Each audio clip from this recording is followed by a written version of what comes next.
Frame perfect. Frame perfect. Frame perfect.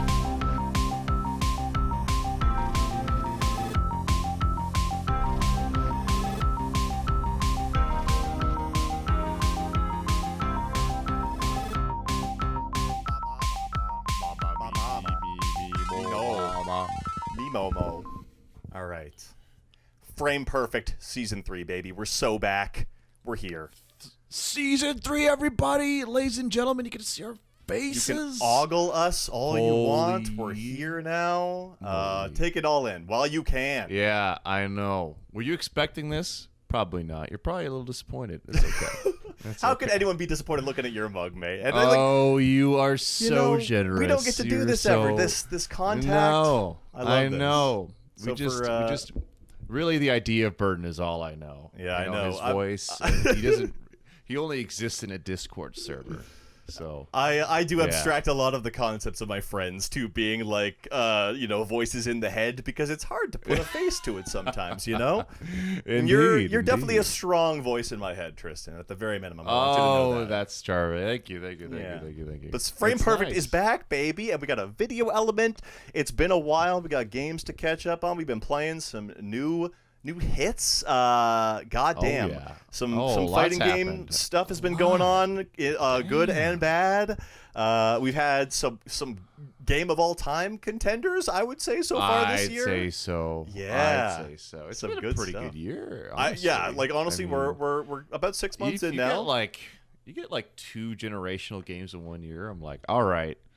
That's pretty good. And I know you haven't even played one of them that we're going to talk about yet. So I'm is that right? I don't even know what you're talking about. Okay, perfect. Well, I mean, the obvious one, we'll save that as the meat and potatoes. Clair, Obscur, Expedition 33. Yeah, that's the big one. That's the hot. It's dominated. It's the GOAT. They've done it. Good. And we'll talk about it in elaborate detail, spoiler free, on the podcast. To Tristan's dismay, because he's a lot further than me, and he wants to talk about that juicy story. And the story's so good, man. The story's like one of the best parts. Oh, jeez, what's going on there? We'll get there. The story's one of the best parts, dude. I know. I want to give people some time to catch up there, because it's still pretty fresh. But some non-story stuff we can get into right off the bat. I mean, fighting games have been popping off lately. That's right. In weird ways, though. We've got some new contenders. We've got some weird, some bad news for a lot of fighting games as well. Yes. But I mean, the crowning jewel right now of our fighting game fixation is gotta be City of the Wolves. Oh yeah, the new hotness. They've delivered. They've delivered. I've been playing pretty consistently. And we were so what's the word? Disillusioned, I guess. We were thinking the worst of this game, with the fucking Ronaldo announcement and all that, right? You're like, what is this? Well, come on. And Salvatore, but actually Salvatore is the GOAT. Salvatore has had the 180 from the whole community, which he really nuts. did. Yeah, we love him, and it's damn fun. It's a good game, I mean, a lot of the stuff we thought about from the beta. So when we played the beta, we thought, oh boy, the UI is really stinky, and it is still not great. That was not changed at all. That's the exact same. Yeah, but the gameplay is solid, man. It is. And it's so technical. It's honestly a lot more intimidating, I think. Well, I think I've kept hitting these sort of like simple plateaus with it, and I've seen some streamers sort of complaining. It's like the game is just EX into EX into EX, and I can sort of see that. But at the same time, I just sort of explained to you my breakdown earlier when we were throwing down for a few games, and I figured out some of these more advanced traditional SNK mechanics, such as guard canceling and this sort of zero frame super and stuff like that, sort of buffering things, using the crazy defensive mechanics at the same time, and then pulling off some crazy stylish stuff. And I have been a dedicated Terry main since day one now, and I feel like I'm really kind of learning this stuff. I feel like SNK games are kind of my thing, the way that Tekken is yours. Am I crazy? Like it seems like it so far, for sure. I mean, you're cooking with gas, man. I mean, don't give me too much credit. I'm sitting at a hefty B5 right now, because the ranked is unlike anything I've played. I am not used to this kind of like all the mechanics are very new to me. I haven't played any SNK games seriously before this. Yeah. All right, so like I'm curious, like, because I haven't had much time to really stick my teeth into it yet. So, like, what is like the challenges I guess you're encountering versus say what you would normally do on, I don't know, Street Fighter or It's That's Street Fighter. that sort of buffering mechanic and that sort of Yeah. I mean the addition of so many defensive mechanics in general is just a lot of mental stack to sort of calculate at any given time. But I do feel like I've been playing a lot of Guilty Gear as well too, which we'll get into. But like this is sort of a similar level of mental stack as far as the number of defensive mechanics you have to keep in mind at any given time between Just Defend, which I think is easily my favorite defensive mechanic since probably the Third Strike parry. Like it's the best. It feels so good. The sort of sparks, the effects that sort of fly off every time you pull one off. Yeah. It's beautiful. The game looks great in motion when you're actually playing it. I just feel like it's very satisfying to consistently land any defensive mechanic because of the visual feedback and how good it just feels to, like, the timing is tight, but it's satisfying, and you can absolutely do it if you're feeling tuned in and like in the zone, which I am. Recently. Oh yeah, it does feel good. It feels really good to hit it, and I haven't gotten to the point where I can capitalize. My understanding is you get like plus frames though, right? Or do you get plus frames, or do you get like at least more advantageous, right? On guard cancels. If you JD. Oh right? yeah, I mean, there's not you don't get a ton off of it. I think you can maybe turn a string that would otherwise be like unpunishable into a punishable string if you JD the first hit of something. I've been caught by that a couple times, but for the most part, that's some this kind of the shtick that I'm learning about Fatal Fury is that, like, a JD is good and dandy and all, but it doesn't matter at all if you can't capitalize on it with something like a guard canceled launcher, something to kind of get them up in the air and start your combo pressure. Because that's my other favorite thing is just like this is such a jumpy game, and being able to blow people up for jumping is like, oh babe, I'm loving that. Oh god, it's brutal. Yeah, it's like half the games we've had. It's just like I'm playing Kevin, and it seems I haven't quite figured him out yet, but it seems like his primary get-in mechanic, one of his big tools, is just like jumping and moving. You just murder me on that every time, man. You're just like, I can see you're waiting for it. I'm so cued into it now. Like I'm ready. You're just like waiting. You're like, it's gonna happen. There's multiple options for anti-air. Like you've got your standard, just like a Shoryuken input or whatever. You can do a Shoryuken, then a break, which gives you more combo damage. You can do the evasive moves, which also lead to big punishes as well, too. And they have the 6 slowdown effect, which looks awesome. Like, I'm just loving how it all comes together. It just seems like they've got the sauce. It's really solid. For sure. I feel like perhaps I'm supposed to be using more of the short hops, like utilizing that more often. The rev guard button in general, I think, is really big. Yeah. Mm-hmm. And I haven't really figured. Honestly, it feels all very, very new and different. And there's like I haven't quite figured it out. There's definitely like another layer of a mental stack I have to understand that I haven't tuned into. I'm still playing it like Street Fighter, you know. And I find like none of our knowledge is transferring at all. I don't know about how do you feel about like your Street Fighter knowledge transferring? No, I don't know. I feel like it reinforces some bad habits, like because like there's so much jumping in Street Fighter, and at worst you're getting a Shoryuken, or maybe like you're not getting crazy punished with a full combo. You're not getting 50% full combo. Yeah, which is what you're getting on me, and I'm like, what? You know, I'm like, it's crazy. It's so high risk, you know. Yeah, but that's the thing is that then there's this rock paper scissors of like you can do a jump in and wait to do like a just defend against my anti-air, right? Because you can jump in, do just defend while in midair, but at the same time, it's like you don't even want to attack with a jump in because likely that person on the ground is waiting to do like a guard canceled launch. Like this just constant, like system into system into system sort of mechanic that I think really flows for me. It's just like the kind of fighter that I like to play. I like air dashers. I like these sort of more grounded footsies-based 2D fighters. They just seem to be kind of more my style, and Fatal Fury is hitting a very good spot for me right now. So I've been really into it. For sure. I'm trying to get to that click moment. I haven't hit it yet. Yeah, I want to spend some time online. Yeah. I think so. Get a feel for all of it. But yeah, I'm definitely. For me, it's not quite had that. I mean, I think it's fun, and I see like the potential, for sure. I haven't put a ton of time into it yet, so that's why I'm like, yeah. But it's cool. It's good. It turned out really well. The characters are cool. I want to learn them. I like Kevin.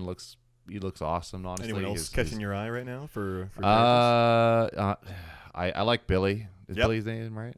Billy. Billy looks cool too. The guy with the glasses. Yep. Yeah, he's pretty solid. sick. I've been dueling him a lot online. He's got some great flashy combos that look really cool, and you kind of string them together. Yeah, man. I was watching some tournament gameplay earlier, and he's got some insane combos, dude.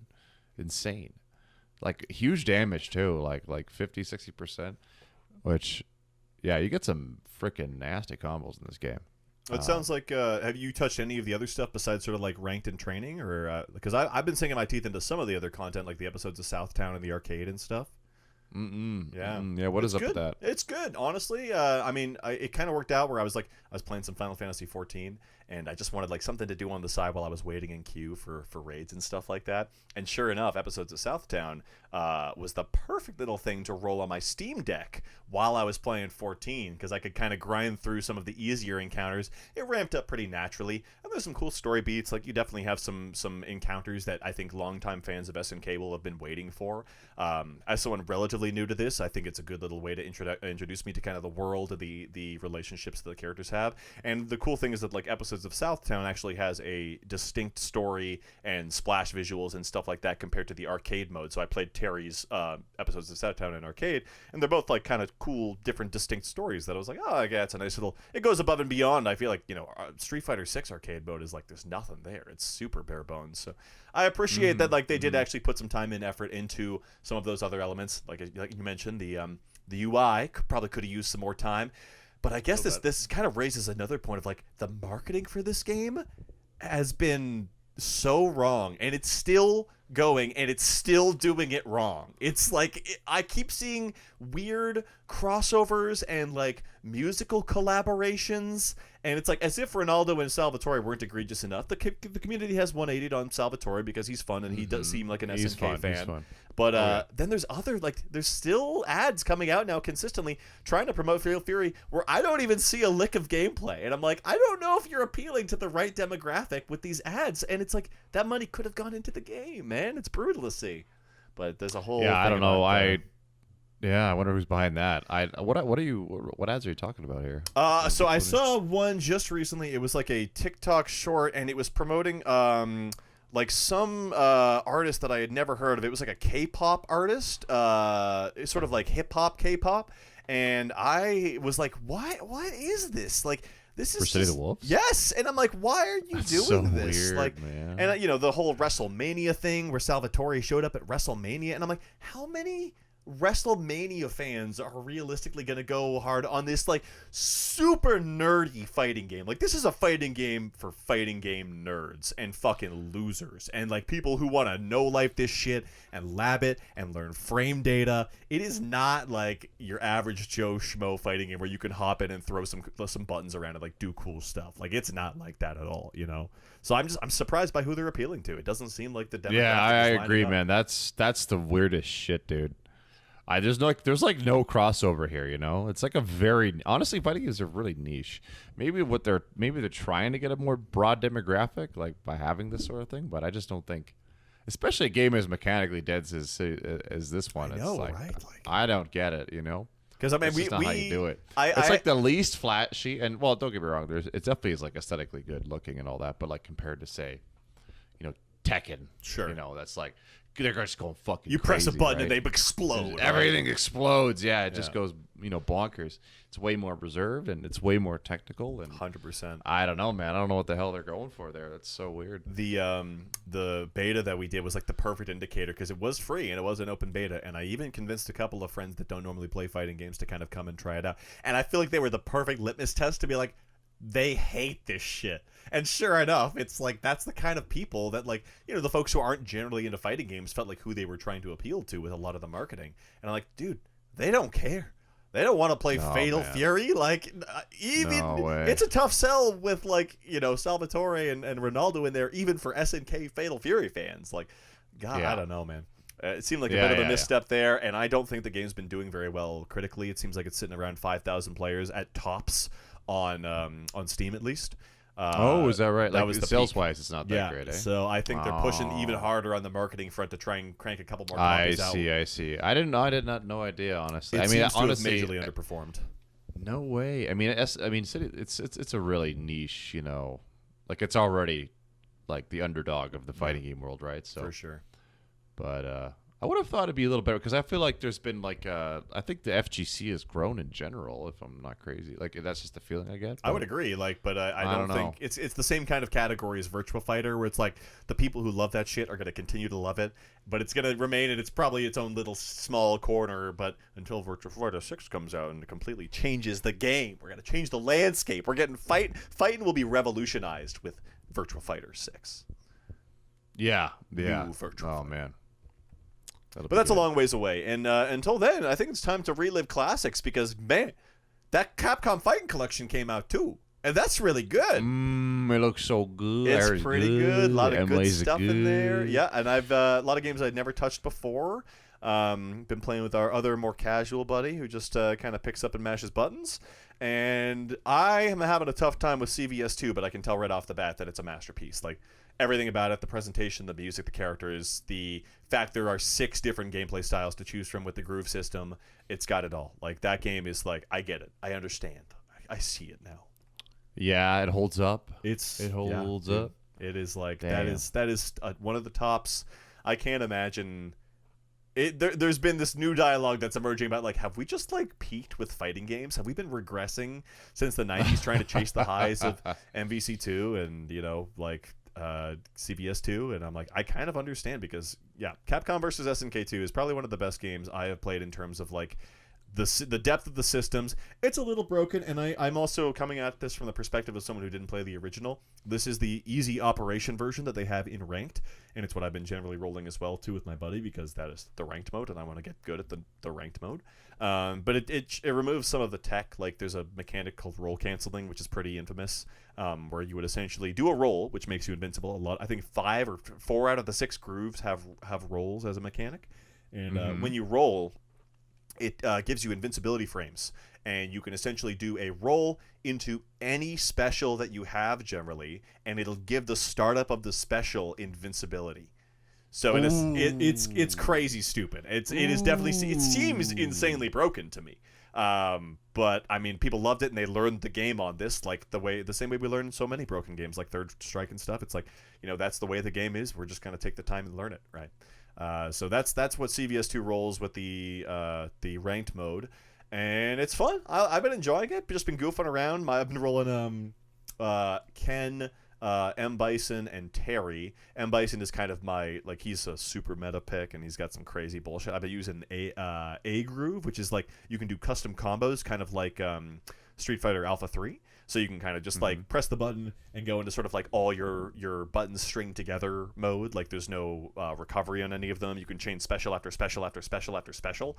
It can be crazy. And sure enough, I've seen some pretty wild stuff that Bison can do with just like spamming DP over and over and over again into ending with a level 1, and it's like 75% of your HP. It's crazy. So there's a lot of sauce, but it seems kind of cheesy. I don't know how much I'm gonna learn that stuff.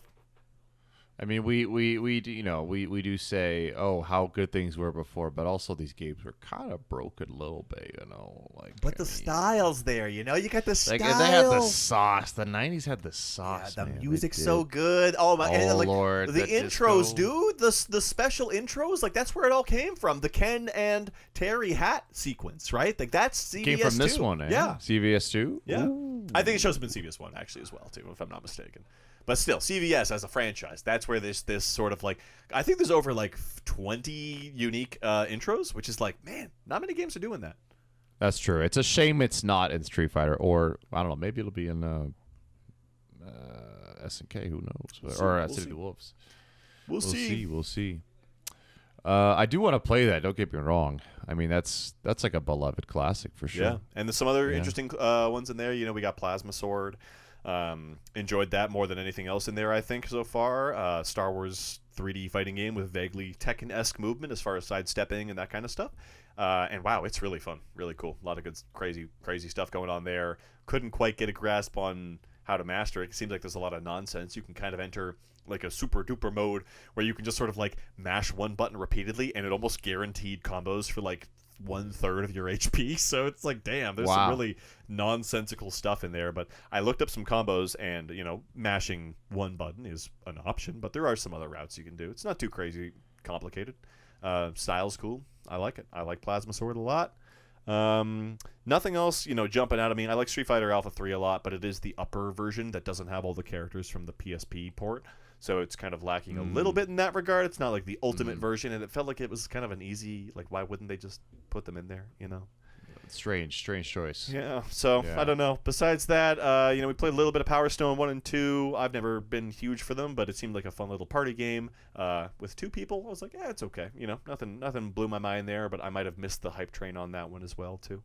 And then Rival Schools was also pretty cool, but I also didn't just give it enough time to kind of sink my teeth into it. But it's it's got cool style. It's also kind of vaguely Tekken-esque movement with a little more bombastic, explosive, hit a dude, they go 30 feet up into the air kind of thing. So I like that as well too. It feels like a great collection overall, and compared to the MVC2 or the MVC2 collection, the Capcom Fighting Collection 1, it felt like this one's a little more well-rounded and has more options in there than we bought that first collection for MVC2. I did, at least. I don't know about you. I mean, I think that's why people bought it. Most people, let's be real. Although MVC1 kind of slaps. It was fun too. I love MVC1. I liked it. MVC1 was a lot of fun.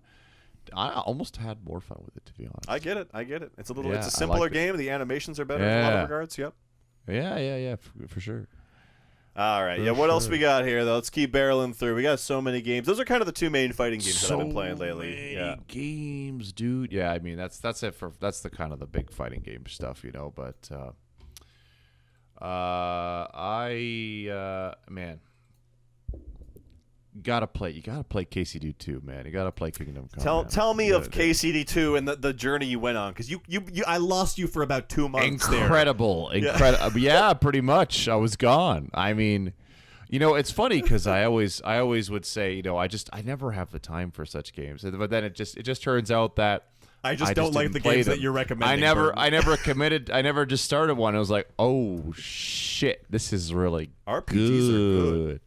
Wow, it's like you really get immersed in a world. What a concept. It's so fun, man. I mean, honestly, though, in terms of immersion, I think KCD does something so incredibly special to a point where I literally was like, I'm literally just I'm in medieval Bohemia right now. You're living it. I'm literally living this life. You're shitting in a box. I am this person. Yeah, exactly. I shit in the hole, man. Can you shit in a hole? No, unfortunately not. Garbage game. I'm not playing this. Come on, Warhorse. That's the first expansion, probably. I know. Yeah, probably. And I've heard that the first one's really good. Oh, is it already out? It's really so we got a season pass for a year of content for this game, right? Yeah, I think so. Yeah, I think there's at least 2 more major expansions. A lot. I didn't realize they already launched the first one. Yeah, and I heard it's good. I haven't played it, and I watched a quick video on it. I don't know if I have to the thing is I beat the game, and I think it actually starts in Act 1. So I'm a little remiss, but I think you were totally right. You're totally right where it's like, oh yeah, you should just wait for the fucking DLC, because now I'm like, not that I don't want to play it again. I'm literally experiencing the exact same thing in Rogue Trader. I'll save it for later, but it's the exact same scenario where it's like, was I fucking stupid to play this before they added all the amazing content that's sprinkled throughout the game in just a way you can't enjoy it? I can't go back. I can't go. I have to fucking play the game from again. the top. It's a long game. I know. It's an 80-hour game. I don't got 80 hours to run these games multiple times. That being said, Rogue Trader is going to force my hand.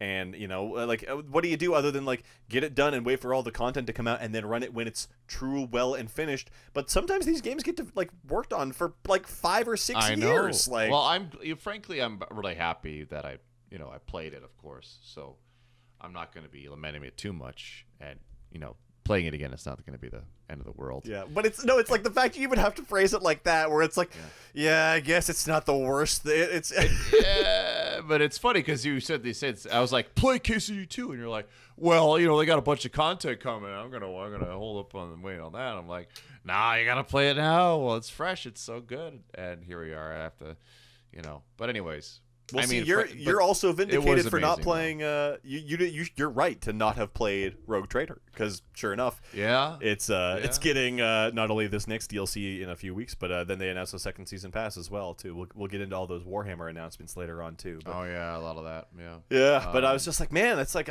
you get burned if you do, burned if you don't. So I think you've got the right mentality where it's like I played it, I enjoyed it, I got it while it was fresh, and you've got the experience down clean. So tell me, no regrets. what happened? No Like regrets. how did you? Was it like very branching narrative? What kind of happened? There is branches for sure, although I couldn't tell you exactly how impactful. Like when I was going through it, like for example, in Baldur's Gate, I felt like, oh wow, every choice I'm making seems so meaningful. Like I feel like it's really reacting.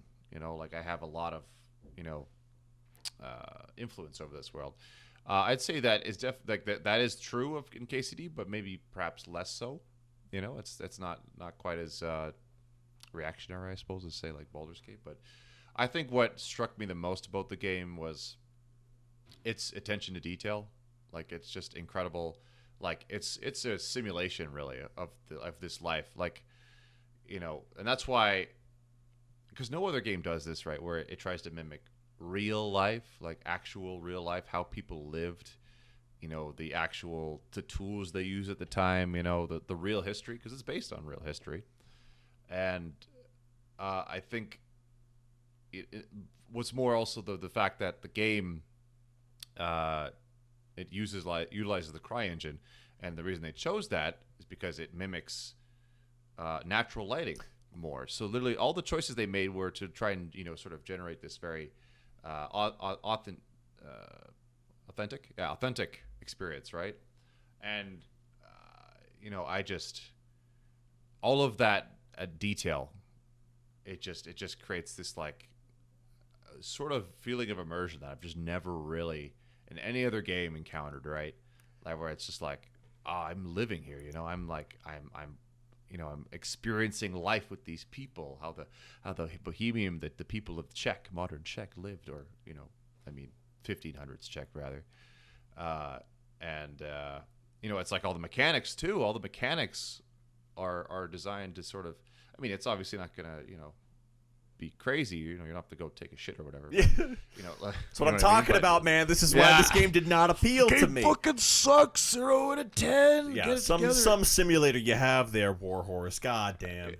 But, you gotta bathe yourself. You don't bathe yourself. You actually? You start stinking. Really? Yeah. All right. Yeah. Okay. You literally won me back.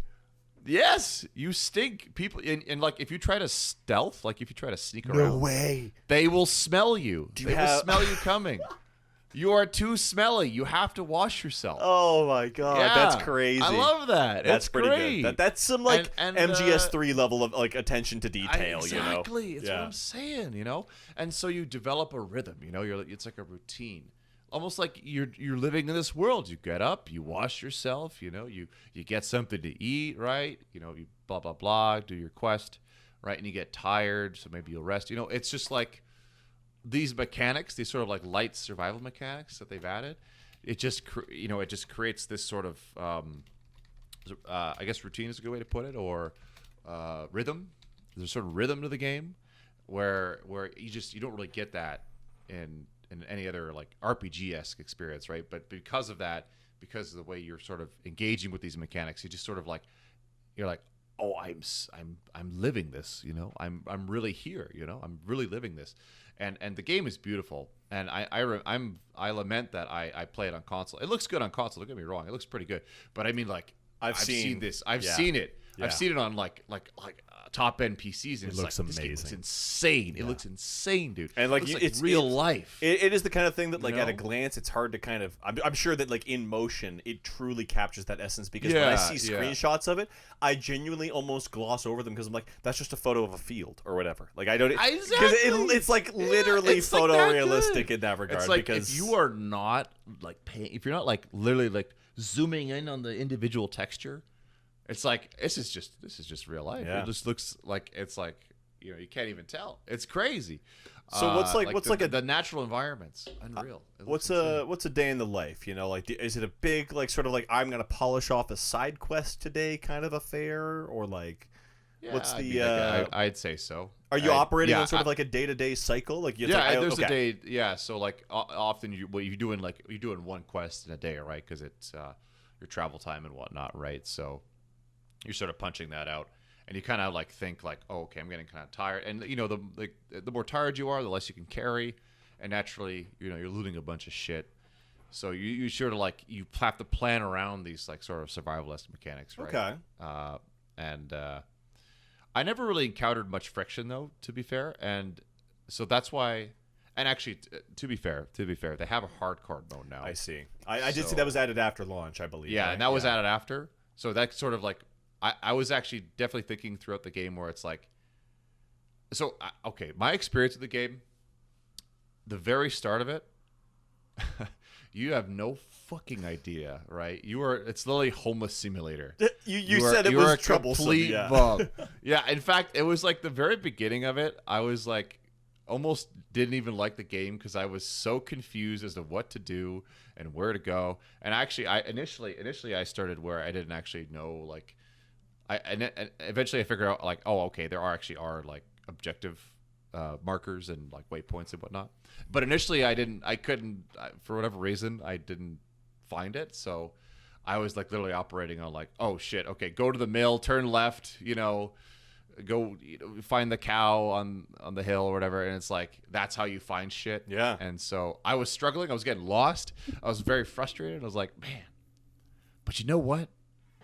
That was actually awesome. That was the experience. It turned the journey of finding a cow into what sounds like a full-fledged quest. Yeah, well, it's like that whole like friction. It was the friction of that, of like me actually feeling like a nobody, like totally. You know, it's like I think I never played Morrowind, but I think that's how people would describe it. Right? I think Daggerfall is another one that's also like very like they'll give you a vague direction and not much more, no markers, but they'll sort of tell you, it's off this way, and you'll sort of have to work around that, right? Yeah. I mean, so the base game is not actually like that, but that's how it was for me when I started it out. And I was just wandering. I was just wandering the lands, like, you know, I don't have any money. What am I gonna eat? I gotta steal shit, you know. Like I was just like literally a bum. And then working your way from that to basically, oh, I'm like the greatest swordsman in the lands. I am an actual god. I can fight an army single-handedly. Wow. Which I think is quite silly, but it's just because of the mechanics, you know. It's just like if you get good. Anyways. Do you become like an invincible god? Is that? I mean, I shouldn't say that. That's a bit of a stretch. Like if you are truly outnumbered, you're gonna have a really bad time. Although late game armor, plate armor, which I found out in real life, in fact, is extremely effective. Oh yeah, at deflecting the blow of a sword. And like so at the end of the game, like you know, in the second act, I guess you could say, once you're able to get like actual plate armor, right? You are just like untouchable. Like you become impervious? It's so hard. Not impervious, no, but it's extremely hard to get damage. Extremely hard. I mean, it's just sort of the nature of being an RPG, though. It sounds like it's like by the mere like nature of its existence, you have to get stronger, right? Like that's yeah. And I like that. It's like you get stronger by like because like in real life, you know, the armor was actually very effective. Yeah, and realistically, you know, Henry becomes you get real armor and you get better swordsmanship. It's kind of like a Skyrim-esque thing where you do the thing and you get better at it, right? And the way this sort of plays out in the game is just like it's easier to get hits in. You know, they're not blocking as many, right? So at the end of it, and also when you get like if you get I did longsword, so there's like multiple different you could do. You know, you could do like pole arms, or you could do a mace. I did longsword, and I feel like longsword is the most robust of all of them. Like it seems to have the most like techniques and. You know, it seems like they put the most time into that one. Mace sounds kind of interesting. Like, what would be like? What's the differences between like a mace and a longsword kind of build? Well, I couldn't really tell you because I didn't use the. I see. Okay, but like, can you like look at the skill trees? Is it like that would be like more focused on like stunning and like blunt damage? So there isn't really. Yeah, exactly, and it isn't quite work like that. So the way that the damage system works, it's I think. You actually do damage individual like limbs. Like it does more damage, for example, if your strike hits their head. Okay. Right. And I can't quite remember, but I think you can potentially disarm them if you hit their arm or something like that. Okay. You can't quite target it though like that. It just happens to be if the strike hits you there. So when you're putting your armor on, the armor actually does protect that specific limb, right? So I don't know how they calculate this stuff and how it works, because it's not like you're targeting them specifically. Yeah. You like what you do is you target, like you do like a downward slash, or right, it's like right, left, etc. Sure. Stabbing, right? But that's kind of how it works. Yeah, I don't know. I'm losing my train of thought here, but I was just curious, sort of how like the mace, like how like a play style would sort of be different. Yeah, like I assume there's sort of like you could go probably like an archer exclusively, right? Like yeah. I mean, you could theoretically do them all. Actually, yeah. Really? Yeah, you could, because I mean, it's just you use it, right? Like you level up by using it. I see. Okay, yeah. Yeah. So if you're like, okay, I'm going to use the mace now, and then you start beating people up, you're going to get better with it. But I started with the longsword, and then I got. It's interesting because like when you start with the weapon, like it's like I remember, like when starting out the game, like they have these random encounters as you're going through. If you use the fast travel, and you have the option to like try and run away or not. And if I engage them, like just fighting one bandit at the beginning of the game was like impossible. It was so hard. Those are ridiculous. Always the best rags to riches story, though, and it's like I couldn't even deal with a base enemy. That's exactly what like that's exactly. So that's like what I loved about it, the game. Yeah. And that's like near the end of the game, I felt like, oh, I'm way too strong. Yeah. Does it become like less engaging as you kind of like outpower the rest of the game? Well, I'd say somewhat. I think there was a point at the end where I got all the best armor, which I stole. I love stealing shit, of course, in the game. And so the cool thing about that is that, so if someone sees you stealing it, right? But like it's not like an alert thing or whatever, but they see you doing it, and then you go, I don't know, somewhere else in the city. Well, that guard knows that you stole it because that person that saw you do it, they told them, right? Like they have this sort of system where it's not just, how do I describe this? I'm doing a bad job here, but.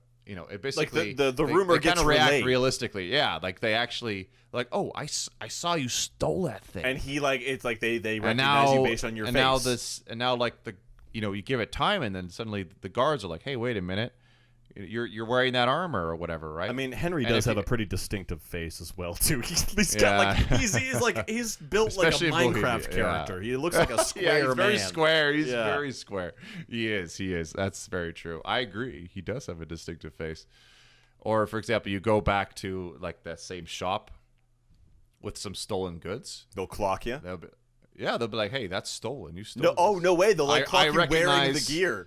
Yes. That's fun. Yes. That's cool. Yeah, that's better than the Skyrim put a bucket on their head and steal everything in sight and no one cares. That's better. Yeah. That's a better system. Yeah. It's good. It's really cool. I like that. I feel like you should be thoroughly punished for stealing and everything. Because I mean, I agree. I'll get into it in a bit, but I've been playing D&D as well too, and to see people kind of think they can get away with that kind of stuff. I love seeing the ramifications of shit like that.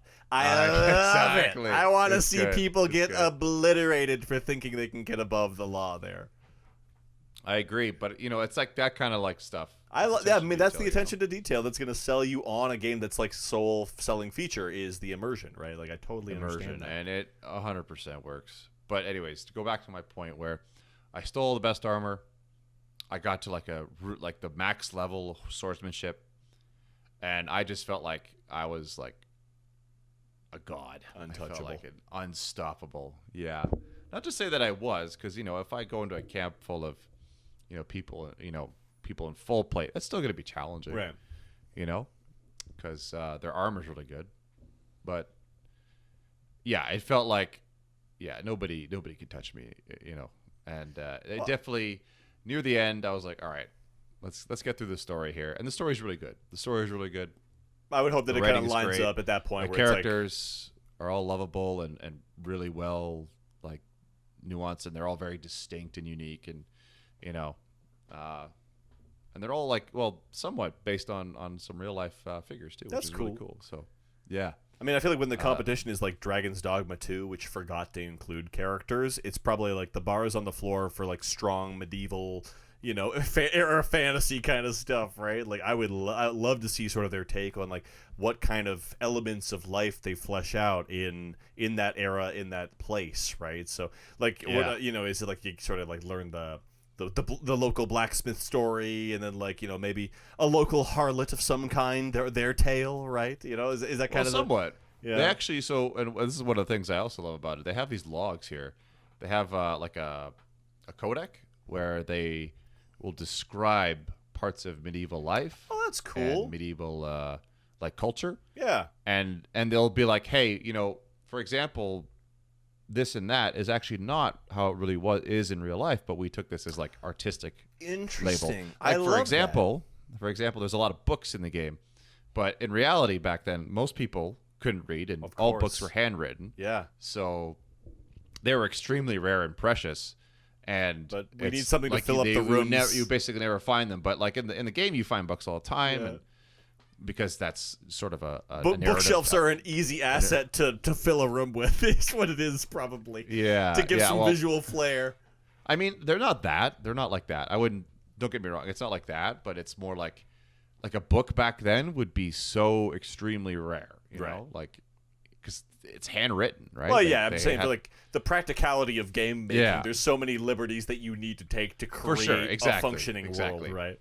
Yeah, and it makes sense. It's like, how do you give more context, to the world? It's like, in video games, books are logs, audio logs, whatever it is. They're very, But it's it's so cool that they are like, this is actually we're telling you this is how it really was, and we're doing this in the game because it's a video game, And I'm like, I love that. I love that it's like there's that much love and care for the creating the experience. Are there any text logs that are the classic, like they're coming, they're right around the corner, cut off each blood trail? Like, are there any of those? I know that stuff's so silly. There's always one. Kind of. Yeah, kind of for one quest that I'm thinking in particular. Yeah, a little bit of that. That's the guards are chasing me for not shitting in the hole. Yeah, they'll be upon me shortly. Yeah, and it's like you probably wouldn't actually know how to read or write. Yeah, exactly. Yeah, that's what I'm thinking. You probably too. wouldn't really know. Only nobles knew, right? Only nobles. Yeah. It sounds like quite a journey, though. My God. So you collected about 80 hours on the first playthrough. Is that right? 80 or 90. Yeah. 80 or 90. Nice. And I didn't do everything. I did a lot of it, but not everything. It's a lot. There's a shit ton to do. When you get to that point in any one of those RPGs, it's just like, can we get on with this? I've got shit to do. Exactly. I'm, pretty much. That's kind of how I felt about it at the end. Not to say that it was bad by any means, but it's just like, oh my God, there's so much. Well, that's and it's like when you get to the point where like, oh, I am a god. Yeah. It's kind of like, meh, See, that's what makes us appreciate a nice, condensed 30 to 60-hour RPG. Something that is focused and directed and just brilliant in every capacity, Wouldn't that be great if, like, some AA studio just came out of nowhere and was like, hey, we got bored of working at Ubisoft. Let's make the best Final Fantasy game in 20 years. That'd be cool. It's like the best story ever. Oh, wow. Okay, bold claim. No, sorry. I'm not talking about the game story. I'm talking about Ubisoft devs leaving and then creating like the most. Yeah. Although don't get me wrong, the game story is also good, but the story of our lovely game director leaving Ubisoft because he was bored to make what is arguably one of the best JRPGs of all time in Clair Obscur Expedition 33 will be a story that will be told for generations, and hopefully people take the hint and we start doing more reasonably budgeted, well-designed, focused I'm hesitant to use the word linear because I feel like it has such an ugly connotation, but like the game is relatively, on rails. There are open segments, but the idea is that because it's so focused and on rails, like they're able to do so much with that template and structure, right? Like the game is so expansive and big, and like, it's got a number of these sort of like, I don't want to call them hallway areas because that's doing them a disservice. Final Fantasy 13 was a hallway simulator. Clair Obscur is a Final Fantasy 7 tier adventure in an open world, from what I can gather so far. And I'm only at the end of Act 1, but already I've sort of started to branch into the open world and sort of explore around a little bit. And wow, I'm feeling it, dude. This has got to be game of all time material. Oh, it is, buddy. Definitely top 10 for me. I'm not gonna lie. I get it. 100%. I get it. I totally understand. So good. Every aspect is just beautiful, incredibly well tuned. Music is incredible. Gameplay, aesthetics, art style. It's just like the characterization, the story. Oh my lord! And it's just a bunch of passionate people that like this director got together from the most unlikely of sources. Music from SoundCloud, right? Like I know they found this guy. They found the writer on a forum or something. The writer applied to be a voice actor. It was a voice actor, and they were like, they just vibed, and they're like, "Hey, you seem pretty cool. Do you want to write the whole thing?" Which is crazy. How did you write such a good story? Like with this ragtag, like literally they found him on, they found him on a forum or whatever, and they got the music, which is like some of the best music I've ever heard in a video game, is like some random guy on SoundCloud. He doesn't even do video games. This is his first video game soundtrack, and it's the best. I'm sorry, what? How is this real? And it's like to hear the director being like, "Yeah, we would ask him for like one song for the area," and he'd be like, "Yeah, I made you 4 variants plus 4 variants of the battle theme for that area." Is like, dude, you did not need to go this hard, but you did, and we're feeling it every step of the way because damn, the music is amazing. It's incredible. I was watching a little bit of behind the scenes, and apparently that guy was like dreaming his whole life of making a video game soundtrack. No way. He was like super passionate about it, so it kind of worked out that way. And it makes sense that he put his heart into it, obviously. You feel it every step of the way. Oh, yeah. I mean, seriously. Probably the strongest 30-minute opening in any game I've played. Like, I can't imagine a game that more immediately pulled me in, and it was like, I'm on board.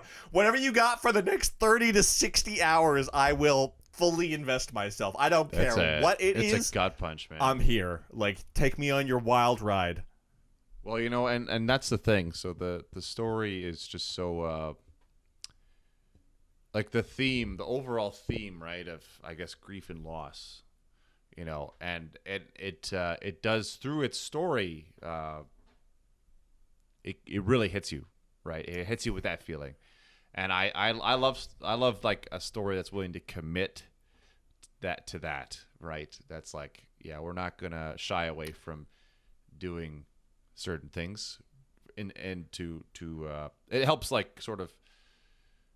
With the themes of the story, and with the themes of the world, right? And it really is a gut punch. It takes some bold narrative. It's incredibly swings. strong. Yeah, it does for sure. But then I mean, like, just as far as like how much I've been deliberating and spending a lot of time going through the game because I am enamored with the Picto system, and oh yes, I think it is so cool. And I haven't played Final Fantasy VIII, which I know is the director's favorite game, and I don't know if you saw that interview about what his favorite games are, but you hear about them and you're like, oh, okay, like obviously we get it. DMC 1 to 5. Final Fantasy VIII, and I'm like, okay, I'm seeing this very readily apparent in the game and how I play the parry system. He has videos on his old YouTube channel of him just doing what's the difficulty above Dante Must Die in Devil May Cry 3, just doing no-hit runs using Royal Guard.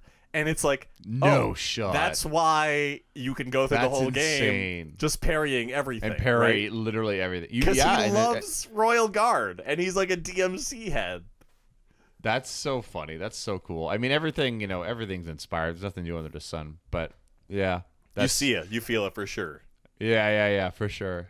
but it works so incredibly well. It does. It man. really like, does. The parries, like combined with that sort of like ability to customize characters, so in depth. They're constantly proposing new builds that you can enjoy and engage in. That all seem like, oh yeah, why don't I try this new weapon that they just gave me? It seems like it's going to synergize perfectly. Like, and you could respec very easily to try out new builds. I agree. I know. I haven't, and I almost am remiss because I haven't really because you get that recoat, right? That's the respec material, and you get it all the time, right? Constantly. So it really is encourage you, like, hey, we want you to experiment. We want you to play around and kind of figure out like a combo here, a synergy that's going to work for you. And it's actually, this Picto system is so cool. Like being able to give everybody the ability, right, and to sort of customize the abilities. It's such a unique system. I've never really seen it in a game before. I don't know if this is something that has been done before. It's pulling from Final Fantasy for sure. From 8, some, yeah. Is that how yeah. Yeah. So like you would it's the exact same thing of like you equip the thing, earn XP with it, and then you earn the ability to apply it to other characters freely. So that is like they're definitely taking that, but it's like it just comes together in such a way here that I am enamored with it, and I'm spending hours just like tweaking things here and there, and I'm curious how you're going about it because I started initially with like, what are the most expensive Pictos? Like what costs the most to equip? I'm going to make sure that the Luminas that I have on, the ones that are actually in the main 3 slots there, I'm going to make sure those don't cost anything at all. Or rather, I'm going to make sure those are the most expensive ones, so I don't have to spend the points, the Lumina points, to have them equipped, right? And then I started realizing that it's actually kind of more important to have your highest level Pictos equipped to get the stat bonuses from them. So I'm curious if you kind of played more around the stats, or if you were building around the points, because I started with the points and now I'm trying to do more with the stats. Well, I think the Pictos are like, it's definitely it depends, but for me I think what I'd aim to do is like, okay, I have this character, he's gonna kind of be like let's say a tank or whatever, and this one they're gonna hit the hardest, so it depends on what I'm trying to go for. At the end I'm trying to do like a burn build. Okay, yeah. The game is really pushing you towards it with a ton of stuff. It does. Yeah. It does seem like that's definitely one of the primary, like. There's like a tree on every character that's like you could just go burn. Like, you could just fire. Burn everything, and it's gonna be really easy. Yeah. Because I feel like if I were to go all in on burn, nothing would survive. I feel like it's the only, like, the fact that things are not just getting obliterated by me is like a self-imposed challenge that I'm kind of bringing on myself. Right. Yeah. I well, frankly, it definitely is like, seems like the most obvious thing for sure. And that's why I'm like, what else can be done here? But anyways, for me, I've just like, honestly, it took me a while to realize, oh yes, actually, these are like, these give you huge stat bonuses, and so. Normally I'm just like, I'm equipping the most high level ones and dispersing it with whatever I'm intending to go for, depending on the characters. I get you. And then like sort of the build crafting is where the Luminas come in, right? Right, I see. Yeah. So you like highest level, get the stats on them, and then you're kind of like dealing more with the distribution of the Lumina points. With the points to try and that's where the expression comes from. It felt like it was like an early game thing for me, where it's like, I've got these ones that cost 10 or 15 points. Might as well save. I only have 24 to distribute. Might as well equip that 15-point one, so I don't have to waste my entire build, like my capacity to build on just that one thing that I think is integral to keeping that character working consistently for me. But well, for sure. But like, I get what you're saying. Fair enough. In the early game, yes, that actually does make sense. Yes. But I've felt the pivot as I'm like, okay, I just need more numbers. Give me bigger pretty numbers. Much. Yeah, it's like as you get later in it, it's more like, okay, it sort of shifts the other way around. Okay. Because you get more Lumina points, and therefore you can sort of spec everybody more broadly. Well, I've been. I've been. I won't spoil party members or anything. But I've been kind of keeping things like I know some people have made singular, absolutely busted characters, right? They'll just throw Mael, who's kind of the most notoriously she busted seems like character. the most like big number blow shit up. Make the big character. number so big that they literally had to nerf her within, I think, a week of the game's release because she was putting up numbers that were too big. So they changed Really? that. Oh, yeah. They had a know that. crazy ability that they had to do a hotfix for because she was, like, destroying all the build crafting in the game. Even That's so despite funny. that, she still seems really, really good. So she's popping yeah. off constantly. But then, I've got I've only got 4 party members consistently right now as of where I am at the end of Act 1. And so I'm like trying to figure out the best way to kind of make my 3 main characters gel. And then there's the system where you have Expedition 33 makes their last stand. And that's the coolest shit I have seen in a fucking JRPG in a long time, man. Because it's like, I feel like normally you're down to your last party member, the whole team's down. I've like in a game like P5 or a Shin Megami Tensei game, I'm like, I might as well just restart. I'm pretty fucked, But in this, it's like, oh no, you can make your last character the most cracked and likely capable of handling the entire fight by themselves. Sure, the rest of the party might only get half XP, but if you're already down to this point, you've spent, 15 minutes in this fight already doing perfect parries, right? Like, you might as well play this shit out with a character who can single-handedly keep this shit going. And I love that idea of like, oh my god, I can actually make this work with build crafting. That is so cool to me. Like, I love that. Oh, it is what you're getting at. Like, you would put like your stacked guy. All the last stand stuff. Yeah, exactly. Because I did that. There's an cool. area that unlocks so many of those pictos that are like, when you're when you're the last character alive, you gain 50% damage, you gain 100% crit rate, right? Like shit like that, right? It's like, so I have one character that's my relegated, like, you're in the back line, if shit goes bad, we call on you, otherwise you're off to the side for it now, right? So, but then it's like, to have that coincide with that text, just something about it just gives me fucking chills, dude. Like, Expedition 33 makes their last stand. It's pretty good. So It cool. feels very dire. The whole game does. Yeah, I mean, there's a definite like desperation about the whole of the thing as well too. But just something about seeing that, like, Expedition 30. When you do like a full team counter, right? Like Expedition 33 counters, right? It's like yeah.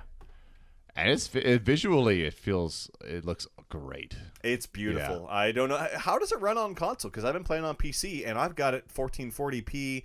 120 FPS, like, it's butter smooth. It's smooth. It's smooth, man. Is it running 60 on PS5, base PS5?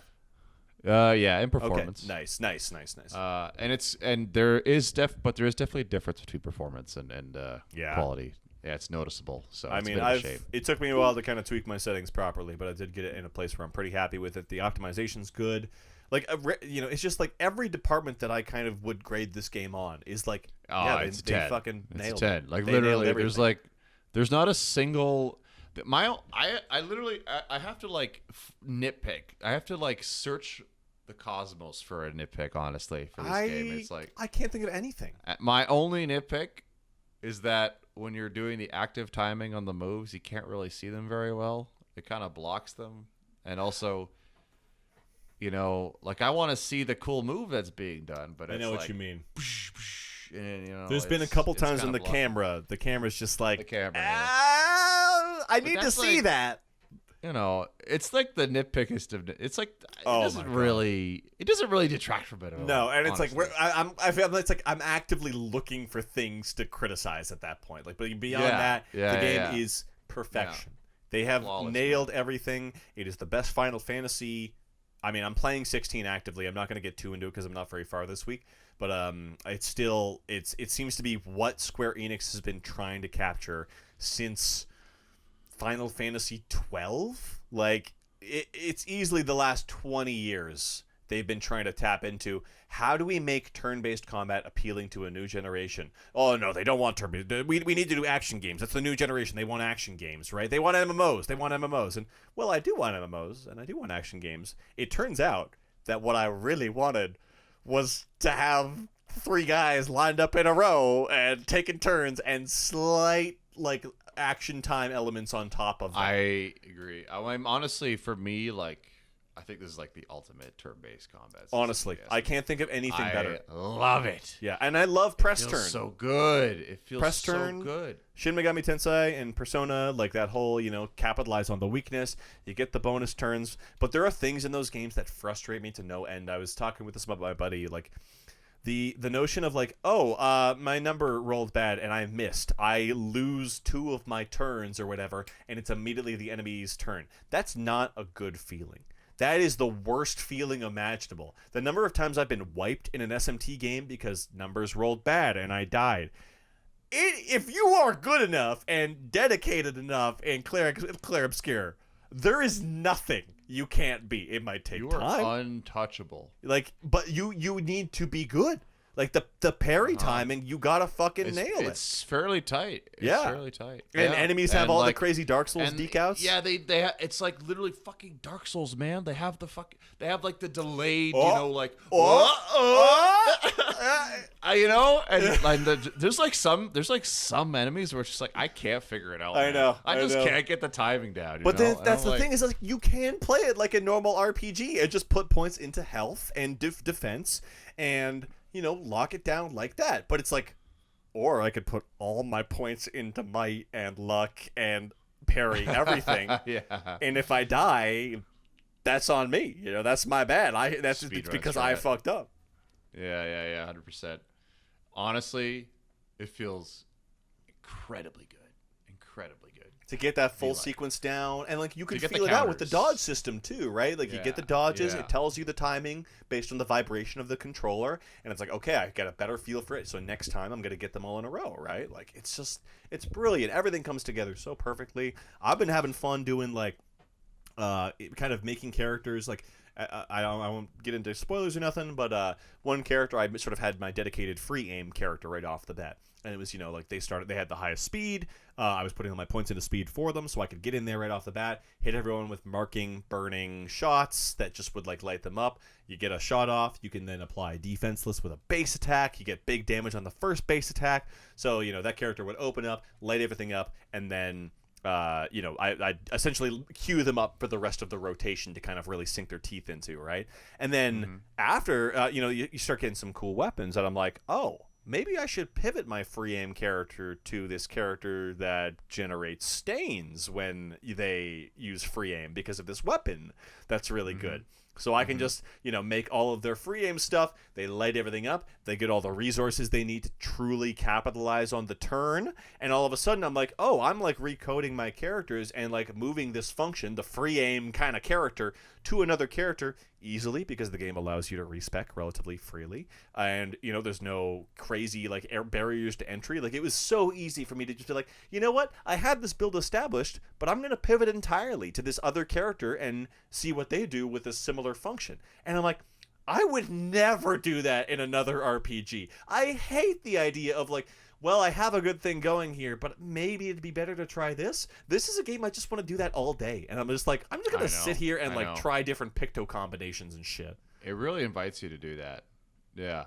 More than and I'm kind of like you. And that's why like I was saying like I'm a little remiss cuz I didn't really do a whole lot. But now that I'm near the I'm in the end game now. And I feel like cuz I'm getting these like encounters where it's like what the fuck? What do I do here?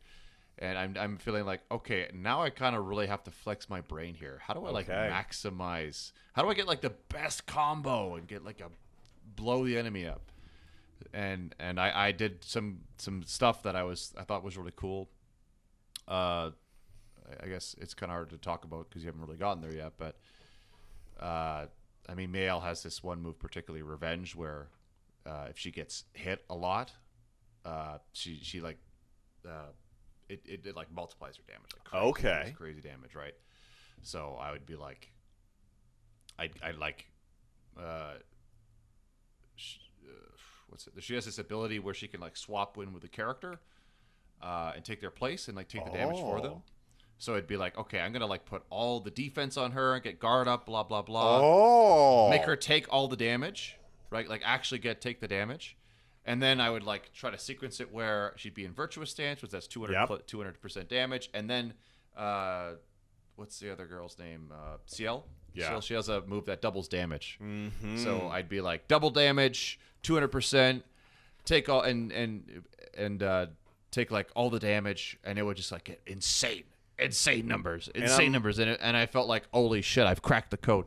But the trouble is, like, at the end of the game, literally everything is like two-shotting me, so I couldn't really, like, that strategy worked, and then I got to like a challenge where it didn't work at all. Yeah. So yeah. No, and you do have to mix it up based on the encounter, which I appreciate. I like that it's like not one size does not fit all in this game. You will have to adjust and like react on the fly to various situations, which I think is fantastic and awesome. Honestly, like it's doing a good job of sort of keeping me on my toes there. And every once in a while, I'll hit something where it's like, oh, my build isn't working for this. Either they're literally like absorbing the damage type that I'm using, or like I might be hitting big numbers at the damage cap. I'm hitting 9999.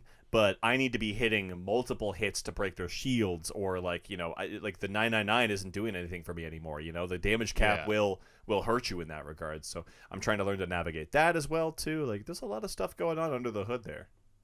For sure. No, it's great. I think it's one of the most like dynamic systems. And I love that all the characters are unique too. I think that's really cool. Yes, they each have a very distinct play I style. love that they'll have a very unique play style. I've heard talk that there's a blue mage later on in the game that can harness other people's abilities, and I'm like, oh, that sounds cool. That sounds cool. I want that. He's a really cool character. Yeah, I love a blue mage, and that's a fight. That's another. I was telling you, there's a character that's vaguely like playing Astrologian and Reaper in 14, and sure enough, yeah. It sounds like we've got a legit blue mage. Is that what they do in Final Fantasy? That character? Yeah, so they definitely are drawing inspiration from that stuff. Very inspired, no doubt, but everything's inspired. Really. No, of course. No, I'm not harping on it by any means. It's like it comes together in a way that feels like entirely on. It feels like its own thing. It feels very fresh. Yeah. It's like the visuals, the sound, everything, and like the gameplay style as well too. Like they're obviously drawing a lot from I think the recent level of presentation that the Persona and SMT games have achieved as far as the sort of dynamic camera angles, the UI design. They're clearly pulling from a lot of that stuff, I think. But wow, does it so it works. It's like, why wouldn't we use that shit? It's the best shit ever. I agree. Yeah, 100%. They got a good thing, man. It's one of my favorite games, like the last decade, 100%. I'm well on the track to agree with you. I've just been really. It's up there with Baldur's Gate with me. Nice, which is saying a lot. Nice. Baldur's Gate was a very profound game to me. Yeah. And they're just like, man, we're hitting you with huge RPGs back to back to back. No, I've been like, it's like been like Baldur's Gate, then KCD, and then Clair, and I'm like, man, life's good, but I'm a bit tired. Yeah. Well, see, when that happens, you need something light. You need a 15 to 20 hour adventure that is not too heavy, that's going to take you on a magical journey, that is also Game of the Year contender. You got to play fucking Split Fiction, dude. I'm glad you brought that up because I know you played that, and I'm sour. I'm sour that I haven't played it. I'm sour, but I've heard it's amazing. It's pretty amazing. It's pretty amazing. I finished that game, and I was not thinking about Clair Obscur because it was still about a month away, but I finished that game with our other buddy that we play fighting games with, and I was like, what the hell is going to beat this for Game of the Year this year? This is the best shit. I wept openly at the end of it. It was like, because of like a combination of story elements came together and just a technological marvel. Like, unbelievable what that game was able to accomplish technically. Every direction that you want it to sort of escalate in, it goes there, and then it innovates on a way like something you wouldn't expect. Like, not only is each level sort of introducing this entirely different concept that it's very much the same as It Takes Two. You'll be like, all right, this is the level's gimmick. We're going to explore this to its absolute full potential, and then we're going to move on to the next thing. And sure enough, by the time you're getting to the end, it's like, well, there's only one other place they can take this. Are they going to do it? And then they do it. And it's the best thing ever. It's so great. Like, the game is it's like kind of, not playing its hand the whole time. you're jumping back and forth between these two worlds of the two characters. You know, you've got your sci-fi world, you got your fantasy world. They pretty much explore every element of sci-fi, every element of fantasy, and a number of different stories. There are these lovely side stories, which are sort of like you can explore them along the beaten path. Me and my buddy did every one of them because they were all easily as good, if not better, than the base game. And sure enough, each one of them is just like, I can't believe this is side content. I can't believe what I'm seeing here. Technically, this is amazing. Visually, this is amazing. Each one of them fleshes out the story in a very like meaningful way. I was just blown away by this game. I couldn't believe how much fun it was. And I would love to replay it again. So don't be upset, because I was saying, you know, maybe we'll do some that It Takes Two playthrough that we've been perpetually putting off, and then Split Fiction is good enough that everyone should play it. Like there's only so much you can say without spoiling it, but it's like yeah, it's amazing. I really want to play it. I do. It's going to be between Clair, Obscur and Split Fiction for Game of the Year this year. And then, you know, we got Death Stranding 2 in about a month. I think it'll be a close toss-up between the three of them.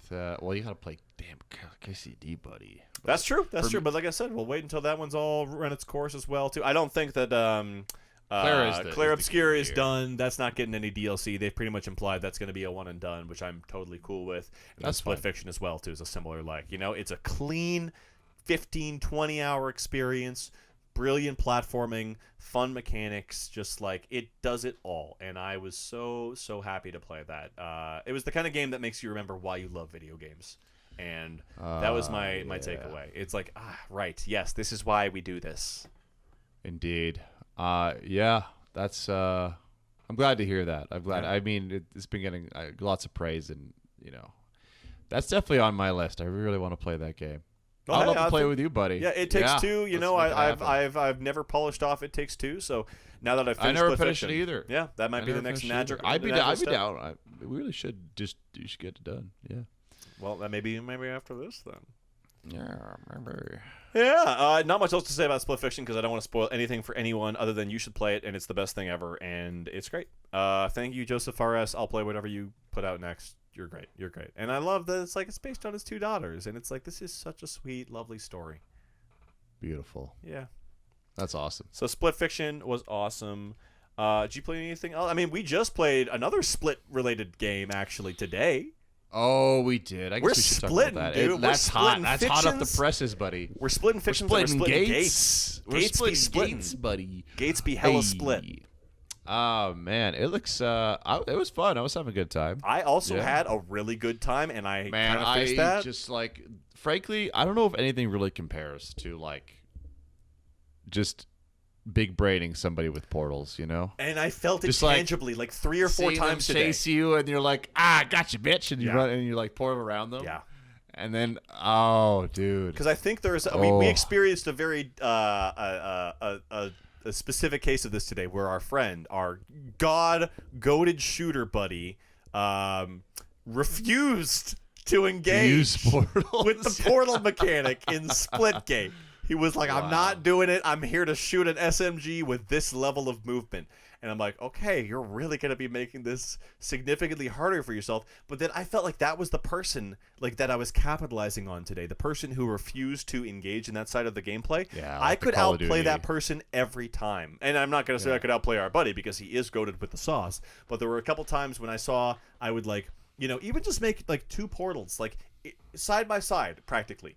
And I would go into the portal, and someone would sort of be chasing me into that portal, and I'd come out the other side, and they would just be like standing on the outside of it, shooting inward, and I'd be right behind them, and I would pop them off. And I'm like, this is great. Like, people aren't even thinking that with that level of gameplay.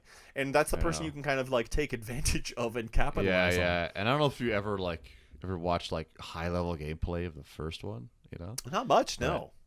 But, I mean, it's unbelievable how fast you can navigate the map, you know, if you're like cracked at it. Yeah. And it's definitely where it's like the limitation of the controller is very acutely felt, for sure, because you can't like pinpoint accurately portal that one little, you know, that wall way off in the distance. Right. I don't know. Yeah, I remember like seeing that and getting the impression like, holy shit, this game is cracked as all hell. I was and, able to do a couple of those today where I was like, I saw like it's just like a chaining pixel. them. It's like you're chaining them, right? Yeah, it's like, yeah. Wow. But then again, there's this sort of new It's level crazy, of dude. movement to the game where they've added this sort of Titanfall level of sliding. Yes, and I love that. I And love it that. feels That's a great. great addition. It does. The slide feels awesome, man. It feels really slick. You get a lot of momentum. Well, that's exactly, your momentum carries Yeah. very well through, and I just found that like I don't know how it felt on controller, but on PC, guns just felt right. Guns were hitting good. They felt punchy. The time to kills were right. I felt like I'd be maybe, like a tad off, but not enough off that I would be like, I should deserve to miss. And sure enough, the bullet magnetism or the hit registration would be a little on the generous side, and it would give it to you.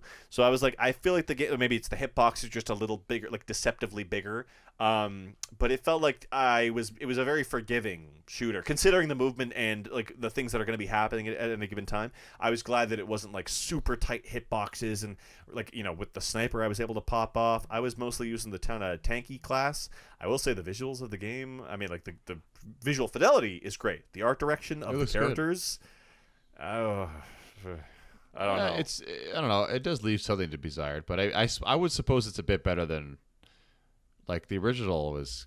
Like, was there any distinct? I actually need to look can't it even up. remember. I can't remember Exactly. what the original I looked don't like even either. remember. I would say it's an upgrade, but I get what you're saying. Like, it's not, when they were trying to sell those $30 skins, that's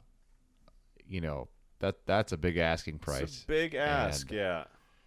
And they were not of a caliber, I would say, that would justify that. Well, for context sake, so like this is day 2 of the beta that we've played it here, the open beta, and it seemed like the first day was pretty much entirely unplayable. But then on the other hand, we've seen some people get in, were able to earn progression and cosmetics and some other interesting like unlocks and stuff. Like I really wanted to try the shotgun out, but I couldn't unlock anything. For some reason, the progression seemed to be entirely disabled. I think that the game likely crashed after maybe an initial server flood, and then they've put the game back online, but with progression disabled to reduce the server load. So the game's in a bit of a rough state right now. Technically, it's gotten review bombed on Steam. It's sitting at mixed right now.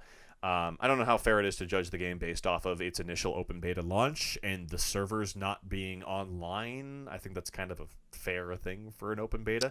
But that being said, this game does have a lot of monetization and a lot of things in the cash shop there for an open beta. Which is a bit insane for a beta. Yeah. Yeah. Like $90? It was $90 for like a normal slate gray colored skin for every character. Yeah, exactly. It's not that good. And the Feels battle like a pass. donation. The battle pass is not an attractive prospect when none of the game currently works. Like, Yeah, I don't know. XP. Was I missing something, or like, because none of the daily challenges popped for us, and it's like, man, this is not in a good state to be launched. If you're actually meaning to sell people content, I literally didn't earn any XP all day today. I was playing for the love of the game, baby. But at the same time, it's like, you can't be launching that shit and then be like, yeah, buy the battle pass for $13. By the way, progression doesn't work. Oh, okay. Yeah, man. That's pretty crazy. So I don't know. I was a bit mixed on it overall. The core gameplay is fantastic, and I definitely want to play Gameplay's more. But the play package was like, I don't know. It's curious. I don't know, man. I don't know what they're with the monetization is very bizarre to me. I don't get it, especially with how like the value seems way out of proportion. I mean, I feel like it's standard fare, that $30 skin price point. Like, I've been playing, I won't get too into it, but I played a little bit of the finals over this last week. I've been kind of getting the itch for it. And that's another game where it's like, yeah, free to boot it up and get in there. But man, you can see where the cost comes in as soon as you look at literally any skin, right? It's the whales, man. Yeah, Keep the they'll game fork alive. over. Yeah, They man. love it. Someone's gonna pay. Yep. Splitting open your wallet for Splitgate. Yeah, got it. But it was fun, and I definitely we'll get back to that. So I won't write off Splitgate, but it needs some loving right now. Yeah, man, for sure. Another game that I also can't put down recently, and I've just been playing consistently over like the past 3 months, has been Star Providence. Still loving this game. Still super into it. Yeah. A classic case of like, all right, I did it. I beat the game. Now you unlock the true game. And I'm like, oh, shit. Finally, I beat the true game. Welcome to the true game. The true, and I'm like, true game. How many more times can we do this? But it's pretty great. That's funny. That's good. So, how does it work exactly? Is it like totally new enemies, totally new? Yeah, I mean, I've unlocked the hard mode, which is the first alternate ship that you get, and there are entirely new enemy types. All the base enemies have new attack patterns, which, you know, in a shmup is essentially how an enemy is defined rather than their literal model, right? Yeah. It's like, how do they fucking throw tons of bullets at me? That's going to decide how I play against this thing. So every character gets totally reworked in that regard. So, you know, it was at like the 12-hour mark, I think, that I finished it for the first time with, like, you need to do a couple runs, you need to unlock all the seals, that unlocks the true boss, beat the true boss, that gets the hard mode.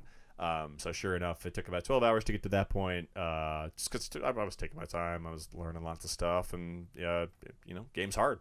But I think I love shmups. I think I'm learning this about myself. Shmups are cool. Shmups are cool, and twin stick shooters are also cool. But that brings me back to a game that I played when I was growing up called Sigma Star Saga. For all the Sigma Star Saga fans out there, represent. Game Boy Advance game. I got it for like my birthday or something when I was a wee tyke, and I have very fond memories. It's like an RPG from a top-down perspective, but the random encounters are side-scrolling 2D plane shoot-'em-up style.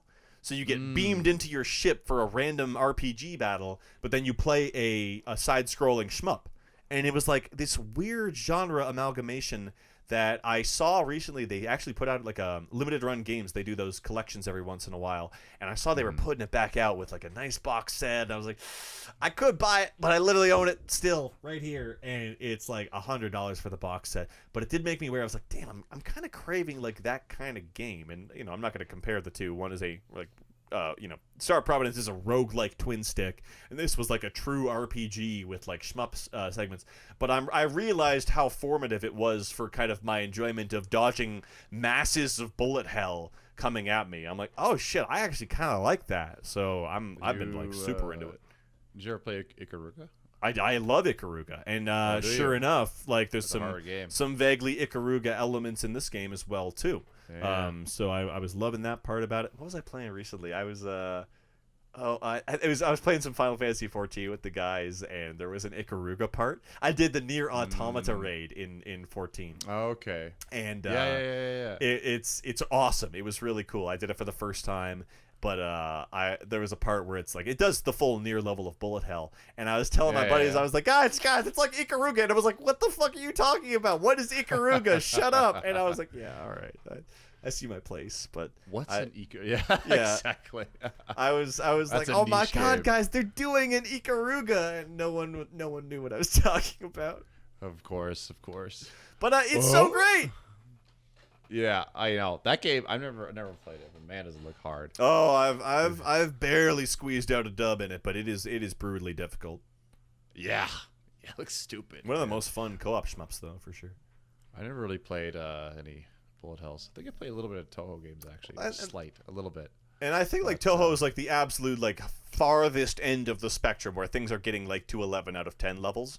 But I think the Star of Providence strikes a really nice ground where the first 12 hours or so, or that the non-hard mode really ease you into it, and then by the time you're playing the hard mode, you're like, oh, I am good at this. Like I didn't even think I was, but I'm consciously, you know, making decisions to position myself in ways that like I wouldn't have otherwise, but because I've been, you know, kind of eased into this over this gradual amount of time, I've actually gotten quite good at this. So it was like the difficulty curve is really nice. The unlocks are still flowing like delicious nectar.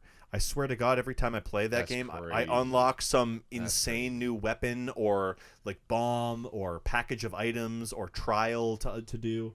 I get new rooms all the time, new paths. Like it's just the game is like really boundless in terms of content. So like props to those guys because they really did make a juicy package there for any shmup fans to enjoy. So Star Providence still strongly recommended. Been playing it for about 4 or 5 months now, and yeah, it's great. Yeah, that game looks awesome. I can't even believe I haven't tried it yet, but it looks so fun. It is great on the handheld as well too. If you want to play it on your ROG Ally. Yeah, you know what? I don't know why it didn't dawn on me, but that would just be like the perfect game to bring with me. Very comfy, very comfy. Yeah. Yeah. Oh boy, that would actually be perfect. Oh my god, I think I'm gonna pick it up. Yeah, give it a shot. I mean, it's something you can super easily drop in and drop out of too. It's like when I've sort of been daunted by all these RPGs that I have on the go between Metaphor and Shin Megami Tensei 5 and Clair Obscur, and I'm just like, I just need to play a video game for like 30 minutes. It's the perfect, like, I can just hop on that and it's always there and ready for me. But I think we always kind of have one of those games sort of on standby, ready to go at any given time, right? For sure, for sure. Yeah, but that's Star of Providence. Not much else to say there. It's great. Play it. It's so cheap and cool and great. Sick, buddy. Yeah, and then Monster Hunter Wilds came out. Oh my god. And you bought it for some reason. You know what? And actually, so I have to talk about this a little bit more. I'm not usually the person to impulse buy anything. I'm in general typically I'd say a frugal guy. But I was like, you know what? The friends are playing Monhunt. This game is so big now. You know what? I like Monhunt. I mean, I like it enough, I should say. I don't love Monhunt, but I like it enough. It's fun. So I just, I bought it like, you guys are playing it. I bought it. And then I never fucking played it Well, again. it was like day one of you buying it. I was I like, never so played it again. You're going to hop, because we were all playing Monster Hunter. It was like a Yeah. week or two after lunch. And I was like, well, I thought we were playing fighting games. I'm like, oh, we're never playing this game. If Tristan just bought this game this exact second and he doesn't want to play it right now, we ain't touching it. And sure enough, I think it's been like 3 or 4 months. And I think all of us have kind of fallen off a little bit. I completed the game. I put about, what did I sit at? Probably like 60 or 70 hours. I'm just double checking. But this is actually, because I bought that, now I'm like, okay, I can't be fucking stupid anymore and be buying games like this. Like, originally I was going to buy Doom Dark Ages, but I'm like, you know what? Maybe I don't really need to, Because I haven't even touched Monhunt. I'm like, I have to like, I would agree. Yeah, I mean, play that was, it was a big hot commodity at the time, and I convinced a number of friends that I would never have thought would go in on something like Monhunt. You're a pusher. You're a pusher, man. You should be on the frickin' Capcom sales team, man. Well, hey, Capcom, hire me. I've probably sold more copies of your game than other people. Some people. Yeah. Well, you were just extremely convincing. That's for sure. Well, I love Capcom, and I love Capcom games, and I will say that I like Monster Hunter Wilds. Overall, I like it. It's a good foundation. I think it's made me acutely aware that most Monster Hunter games in their base form are kind of mid. I think it's pretty consistent. Monster Hunter, like Rise, before Sunbreak, kind of mid. World, before Iceborne, kind of mid. Like World, we kind of gave a pass for the base game because it was such a huge graphical generational leap. But at the same time, it was a super bare bones game and one of the shortest of all of them. And then Wilds comes in here, and it's like the focus on the story, the incessant cutscenes, the nonstop hand holding for 20 hours while they shoehorn this god awful story into your face.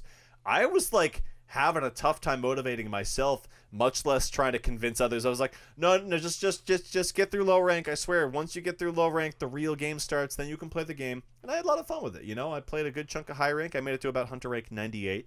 So I didn't get to 100 when you start to really kind of sink your teeth into the end game, working on the Ardean weapons or whatever. But I crafted myself a god tier Ardean weapon, which is the top of the line stuff as of right now. Did what I could, and then they entered this drift feed, right? So now we're getting, every once in a while there'll be an event on. There'll be, in the case of this, I think it was like 2 weeks ago, there was Blossom Dance, which was like a sort of seasonal springtime event with blossoms and cherry blossoms and all that. It was lovely. Then they added the Arch-Tempered Raidao quest.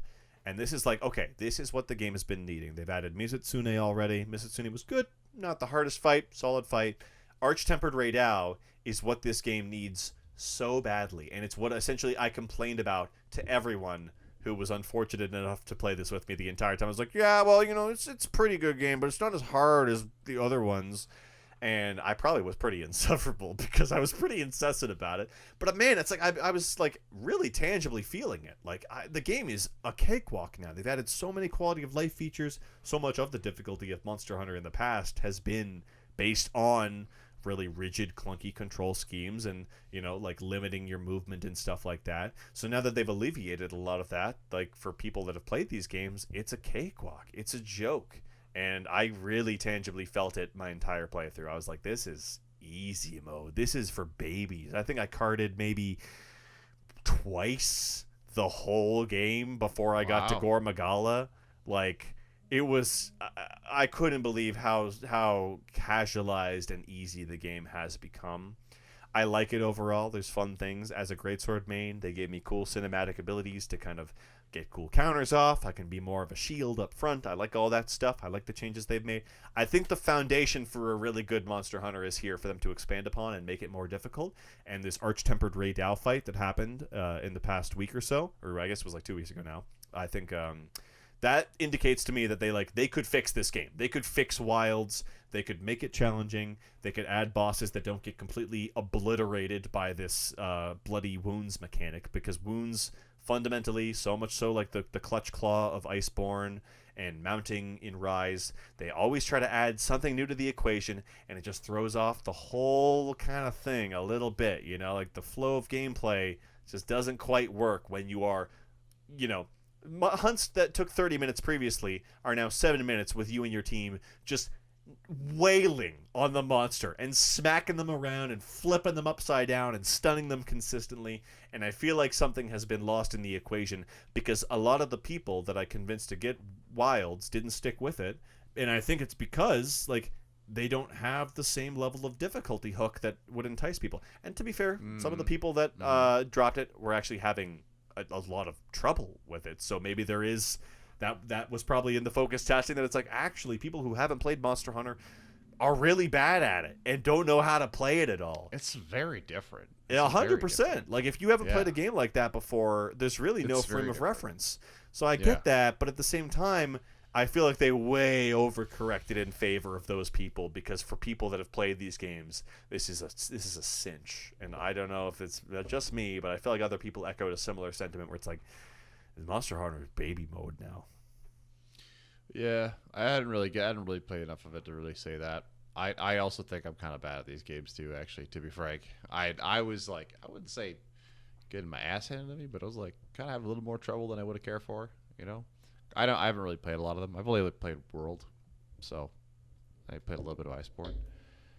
Not really I don't know. I think it's funny because I feel like these are games that would in theory really appeal to me, but I don't know what it is, but it's never really quite stuck, It's like I look at it and I'm like, oh, so many different play styles, and and the boss designs are really cool. I don't know. I think it is funnily enough, because you seem to say it's like the slowness, it's the heaviness of the attacks that like makes it challenging. You have to time everything. But I think for me, that's like kind of what is like sort of a detractor, because it does. But like in Wilds, they don't have any in of Wilds that anymore. No, not in Wilds. But I would say that's not really a comment on Wilds. I think that's more like when I did Great Sword, or I did the Switch Axe. I thought you were doing Switch Axe or Charge Blade or something in World. In World, and that did feel kind of slow. It did. Yeah. So, anyways, I don't know, something about it never really quite hit. But I bought it, so now I feel like I have to play it. Yeah. Well, I'm still down to keep playing the game. They're still adding content to it. They're still adding little cosmetics and little timed quests and stuff like that. And things like Arch-Tempered Ray Dow, I'm like, that's great. I love that. That fight is awesome. It carded me a bunch. It was really hard. And I was like, this is the kind of level of difficulty I want to consistently see. I want to have longer hunts that feel like they're a true ordeal that take at least 15 minutes. Anything less than 10, and I feel like I just breezed through that. Like they've got to be a little bit longer. They just don't feel like they're hitting that same sort of flow state that I got into in the previous games. And I think there is a fine line between the previous ones, because I've been playing some Gen U as well, too, just in the off time, which I do like very much. But that is the polar opposite of the spectrum, where it's like slow to loot, slow to carve, slow to hunt, tracking them down. The monsters constantly leave. Like, it's got all the quintessential, like, things that make the OG Monster Hunter games. And I can see that, like, that would not appeal to a lot of modern people. But I think there's a happier middle ground that they didn't quite hit with this one here that I was... And it's like, it's got other issues, too. Like, the visuals were kind of jank a little bit. It didn't run great. Not the most well-optimized game. There's a lot of things there that it's like, this game just generally... Like I said, good foundation. They dropped the ball on a lot of stuff that I was really looking forward to. So it's gonna be I'm not gonna judge it too hard until we get the expansion, because like with every single one of these games, the expansion almost inevitably rounds it out in a way that allows us to sort of look at it sort of where it sits in the chronology of Monster Hunter and how it'll be appreciated going forward. Because Rise kind of launched in a bit of a soft spot, but I think by the end of Sunbreak, people kind of really came around to that game, and World was very divisive with Iceborne. Like, people... It was one of the most popular games of the entire franchise with World, and Iceborne escalated the difficulty, but it added a lot of janky mechanics like the clutch claw. So it's like, I'll be curious to see what the inevitable Oasisborne or whatever they're doing for Wilds will be. We'll see what they do there, but I'm not going to judge it too hard. But I was a little lukewarm on the game generally. Mostly because it's just the focus on things like the story, which is like, I have never come to a Monster Hunter game for this. It is so stupid. I don't know, man. I mean, I think it's like for the casuals, you know. Yeah. Give them something. But it's I agree. My casual friends that are playing Monster Hunter for the first time, they don't like the story. They don't care about it. There's definitely, like, they did it for somebody. There's a certain person that they did. One person out there. God knows. It's like, finally, I can listen to this child talk about this beast that ravaged his homeland. Yawn. Let me stab the big dragon, please. That's what I'm here to do. It's not called Monster Diplomacy. Jeez, get it together. Come on, guys. Come on. So yeah, Monster Hunter Wilds, more like Monster Hunter Milds. Am I right, bros? Oh, she's been sitting on that one, guys. She's been sitting on it. He's like, I got a zinger. Well, we're walking to the end now, and I'm doing some end walking in Final Fantasy XIV, which I briefly mentioned. But yeah, Shadowbringers, wrapped up Shadowbringers. Didn't get a chance to talk about that on the pod yet, but it was great. It's the best expansion. There's no way they're gonna top it. I just can't even imagine how they'll possibly get over top of that. And sure enough, I've gotten to the point in Endwalker now where we're in the big finale. 10-year saga. I've got my full party as well too. Like, I've been recruiting people incessantly for this. We've got about 6 or 7 people that are playing consistently among my friend group, and then we have a free company, which is like the in-game clan system that we can pull a couple people from to kind of fill out those last 2 slots to kind of get 8 consistently.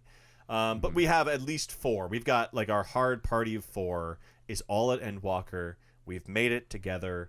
We're doing all the cutscenes together. And it's getting the point now where it's like, damn, man, we made it. We're here. We did the whole thing. My one buddy skipped a lot of it to catch up to us, but he is there with us now and experiencing the finale. So is it hitting the same way though? For him? Is it?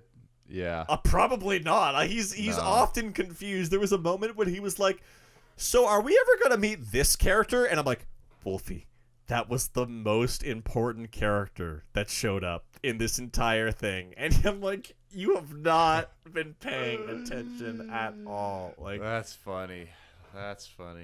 Yeah, so he's been missing some bits and bobs throughout, but overall, it's really great to have just like the party of 4 to get to the end. And we're about probably, I'm assuming, like a third of the way through Endwalker now, and it's definitely starting to rev up. But yeah, I have a tough time imagining anything's going to beat Shadowbringers for me. That was pretty much peak RPG experience as far as the story, gameplay, world. I just thought it was like one of the best things I've enjoyed. And it took a fucking while to get there, but there's so many moments in Shadowbringers and now Endwalker where they're sort of doing these sort of like, hey, remember the journey that you took to get here? Remember all the characters that you made your way through all these guys, and then you've seen all their stories all the way up to this point, and I'm like, you know what? I hated doing A Realm Reborn, but you really are driving it home how long this journey that we've all taken has been. So they're suitably winding down into the end appropriately. So I'm along for the ride. I'm excited to get to Dawn Trail. I think in like 2 or 3 days they launched the new exploration zone for Dawn Trail, which is kind of the new like open world zone that lets you sort of explore as like a traditional MMO, and people are pretty excited for that, and we're all looking forward to getting to that kind of stuff, and just generally looking forward to getting caught up. So yeah, 14's been going hard, and I got a good gang in there. We got some weirdos, we got some free company freaks, but that's how it is, man. That's the 14 community, I guess. I don't know. Are they all weird? Are they all Well, like it's the... like... What was that one? So you, yeah, the last clan, gang, we've left that server because at the end of the day, I'm here for the XP, baby, and I would join any free company that offered as long as I got the XP. So we initially joined a group of people who were more inclined to the animal side of things, and I was just like, holy shit, this is crazy, like this is nuts. So funny. And now this new group, of course, there've been a fair share of characters that can't help, just like we'll be in the clan Discord, and some guy will just hit like a Hitler soundboard, and I'll be like, oh, cool. So it's like these are my options, So I've been trying to wrestle up enough folks to make our own free company so we don't have to deal with this, but generally I'm noticing a trend in the demographic of 14. It's either a weirdo in some capacity, Interesting folk, eh? Yes, indeed. Yeah. So MMOs, they attract all types. All kinds. We've enjoyed the social element. We do have a good community there with some of the folks that we are vibing with. So that's been great. And overall, I'm glad that we've made this journey. I will be glad to get to the end and take a break. Because I've been subscribed to this game for a long time now. And like, no kidding. This other guy who just joined, he literally crushed Stormblood. He was at Stormblood. He started Stormblood, post Stormblood, Shadowbringers, post Shadowbringers, start of Endwalker. He did that within 1 month. And I'm like, holy shit, dude. That sounds unbelievably stupid. He just went through a breakup, so that might be factoring into it. How many hours is that? I should check next time, but I would assume he's probably... Did he just no life Final Fantasy for a whole fucking month? Yeah. And like I said, he skipped a fair chunk, but it's been about probably 100 hours that he spent over this last month, I would assume. Maybe it's exaggeration. I don't know. I haven't kept track, but he's done a couple of 10-hour days here and there. God damn, dude. Yeah, man. He's in deep. He must really like it. I mean, that must say a lot about the quality of the game. I mean, it's definitely ramped up. He's enjoying the sort of gameplay elements of it, and there's characters in the story that if they're on screen, he's not skipping the scenes. But there's a lot of stuff that it's like, if it's not voice dialogue, if it doesn't feature any of the main scions, the main characters, like, he's skipping it. So it's like, he's got a very clear parameter for like what makes the cut, and it's like, does it have the cute cat girl on screen? I will watch the scene. Does it not have the cute cat girl on screen? He knows what he wants. He's a man with his priorities straight, and I respect Good for it. him. Yeah. Good for him. And he knows what he wants. We got a new buddy here with us at the content that we're running, so it's worked out. But Beauty. he's here for the cat girls. Imagine condensing 10 years of content into 1 month. That's the thing, is it's like, do you know what's happening at all? Like, are you following it? He's like, yeah, this kind of happened. I'm like, you're not wrong, but you're missing a lot. Like, anything that's going into this is just washing over you. It's crazy. So that's crazy. I'm not gonna judge, because I'm just happy to have him playing the game with us. Of course. But it's also like then every once in a while he'll be like, so is this character ever gonna show up? I'm like, dude, that character was in the last cutscene. Like, come on, man. Honestly, though, if I were to ever get into Final Fantasy, that'd be the only way, man. We're skipping 90% of it. I'm skipping all this. I'm watching a YouTube video. It's gonna give me like the cliff notes. There's just no goddamn way. 10 years? I don't got another 10 years. Well, it didn't take me 10 years. Yeah, but you know what I mean, man. It's freaking crazy, dude. This guy will crank out 3 200-hour RPGs a year. I mean, I'm and then not be like, making but a great I don't case. have the time. I feel like it's different. Look, that's like a 300-hour game, though. Oh, it is, yeah. That's a 300-hour game. But I'm just saying, you different. could do 3 100-hour games. I Or guess so. 300-hour game. I mean, how long has it taken me to play those games, though? I'd say 300 hours, right? Like you probably put like 80 to KCD2, probably like 200 into BG3. I probably put like 100, 115, 120 into BG3. Baldur's Gate? Yeah. Okay, yeah. Yeah. I don't know. I can't remember now. Actually, I remember looking at another one of my friends like playtime and getting mad because they had more than me because I liked that game so much. Of Baldur's Like, Gate? I was like, how dare you have more playtime? How than me? dare you? You No don't one can like the enjoy game this. like I do. No, you can't play it more. I love that game. I get it, man. do- Well, yeah. it's a pretty perfect segue because there's only one other game that I played recently, and it was the game that of be? games, the Dungeons and Dragons role-playing game. Oh baby, it is the ultimate game. The game of We're games. talking talking the tabletop, right? Yeah, we're talking 5th edition. Been getting a new party together with my gang, and we've been running the Mines of Fandalvar. And wow, that game is really fun. D&D's great. D&D's so great, and this is actually my D&D's so second fun. time. I've played the Mines of Fandalvar before, and it's wildly different this time. Just the group that I'm playing with, they have a very different attitude towards the whole thing. So it's been a blast, honestly. Like I've been rolling I've always rolled like a cleric or a paladin or some sort of like tanky healy kind of guy. And I was like, dude, fuck this. Give me damage. Let me play a Hexblade Warlock Drow. So I am just obliterating things. I finally get to just like be on the front lines, have fun with shit. We've just hit level 4, I think, but I have some big plans for sort of where I want to take it. I was just like, this is the first time I've ever sort of like taken the time to start thinking about how I want to craft a build in D&D, because normally I get so overwhelmed by the multi-classing and the way that like, you know, you can pull from so many different elements of the game, and it really is like wildly deep in that regard. And For sure. The encounters that our DM has been throwing at us have been really challenging. We've ended almost every single one by the skin of our teeth, 1 to 2 HP each, one person standing up. Like they have been down to the wire every single time. That's cool. Which is awesome. And it's like we're like always just using exactly what we need to kind of get through. So I have like finally been able to really engage in that side of things.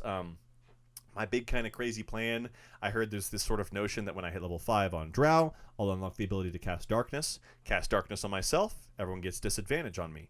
I have Elven Accuracy, which lets me roll 3 dice when an enemy has disadvantage on me. So essentially, I can get in there, turn myself practically invisible. I have Devil's Sight, so I can see through that darkness, magical darkness. And then every enemy essentially can't touch me. I can hit them with, you know, Booming Blade or something like that. And then when they're forced to retreat from me because they can't hit me, they can't attack me, they explode with damage. Like, it seems like it's going to be absolutely gnarly. And this is the first time I'm like, oh, I can use that there. And then this will tie together with this. And because I'm a drow, I have this inherently, so I don't need to spell skill points on this. Like, I'm doing the math. The equations are floating in my brain. Exactly, you know? exactly. And I feel like I never was able to do that with Baldur's Gate 3, but now that I'm kind of getting it in the base version of D&D, I'm like, is it time?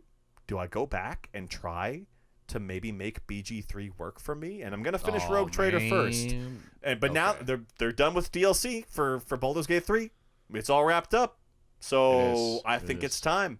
Because I'm like, man, I think I actually kind of love D&D. D&D's great, man. If anything, actually, Baldur's Gate made me really want to get back into D&D. I appreciate the simplicity of 5th edition, to be honest. Yeah, it's great. I'm not a Pathfinder guy. I think if there's too many things going on there, is cracked, dude. Yeah, cracked. But I mean, that's why Owlcat's got you covered no matter what. You got your Pathfinder game from Owlcat as well, too, dude. They know what they're doing there, man. That shit's dope. Yeah. I haven't really touched that in a long time, though. I started it. Oh, you started? Oh, I forgot about that. Yeah, you mentioned it. I did. Pathfinder, yeah. Yeah. Wrath of the Righteous. Yeah. I started. That's the first one, right? It's intimidating, though, for sure. Yeah. Like, There's two though, there. right? There's 2 Pathfinders. You're playing the first one? I don't know. I think Wrath of Righteous is the second one. Maybe it is. Know. I can't remember. Yeah. Anyways, But yeah, like those guys. I've read you can actually like build like you could like get a bad build. You know. Oh yeah. Like you can like make bad choices and you're like actually hurting yourself. I see that, and that's why I've always been kind of nervous about Baldur's Gate and D&D because it's like, what if I spec wrong? And it's like it is very easy to do that, but it just I would say time. Baldur's Gate. That's you can't really do that. Yeah. Like, and also you can respec easily in that game. I think. Can't I you? guess I'm more thinking about like people would describe their builds to me when that game was kind of the hot topic, and I would be like, well, shit, I'm not doing that, so I'm just playing like a stupid dumb idiot, you know? Like, I get you.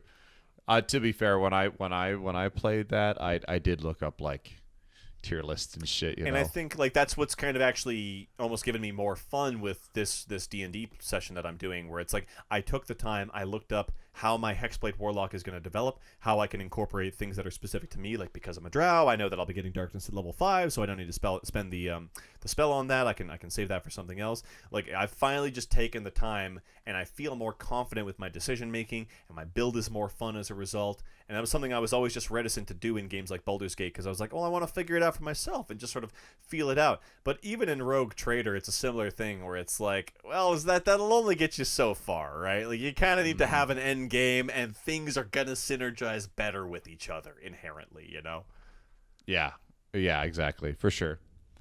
I think it's really fun though to like get into the weeds and find these synergies. You know, it's like it's like sort of a serendipity moment. You know? Oh, It's totally. Like, whoa, every time it's all coming together. In D&D especially, I'm feeling that for sure. But I think that now that I've had that moment in D&D, I feel more confident going into CRPGs like Baldur's Gate and Rogue Trader. Be like, oh, maybe I just take the time, and maybe this 30-minute session, maybe I will spend the entire thing just reading skill descriptions and learning what might work best for this character, right? But Rogue Trader hasn't quite been hard enough for me to kind of really worry about that stuff so much, so I just kind of choose whatever seems fun. But man, in this D&D playthrough, I'm like, holy shit, if I choose the wrong ability, we're not making it out of the next encounter alive. Yeah, exactly. But that's great. I love that shit. That's cool. That's fun. Well, it's fun that you're playing it like that. My experiences were very much like, I feel like when I played it, I played like with a group of friends, and I think the DM was a bit charitable because we were just taking goofing. some pity. We were goofing. We were goofing around. You know. Well, and that's the thing is like if I was the DM, I would not be tolerating any of that shit. And I have two people who've never played Dungeons and Dragons before, and every once in a while they'll be like, you know, I killed the guard in the middle of the town square. Just kidding. And I'm like, bro, if you say that, it's law. Like, it happens. Like, in the fact that our DM has been like, all right, like, I'm not going to make that happen. I'm like, you are so fucking lucky, because if I was running this shit, I would make the entire town guard, you know, fall upon your ass there, like, for sure. So I think there should be consequence. I agree. But it's like, they're also new. I do. So. Like our campaigns were so goofy. Yeah, they were so goofy. And this is the first kind of like moderately serious D&D campaign I've played. The previous time I ran Mines of Phandalvar, it was a super goofy. Like the guys that were playing were so over the top with it. They were like, "Oh, you know, we cut off all the goblin dicks and make a necklace of goblin dicks." I'm like, okay, like exactly. I get it. Exactly. Yeah. But I've got a good group, and DM's going hard this time. He's incorporating some homebrew stuff that is making the module feel very unique and fresh to me because I have run it before. But then it's also just like because I'm playing with new guys that like have a very different mentality and attitude about the whole thing. It's like it's entirely distinct for sure. Cool. Yeah, that's cool, man. So game of games, you know, still going strong, man. Oh yeah, that'll never die. Yeah, it's a game of games for sure. But yeah, that's games for me, dude. That's the roundup. Yeah, man, I think so. Cool.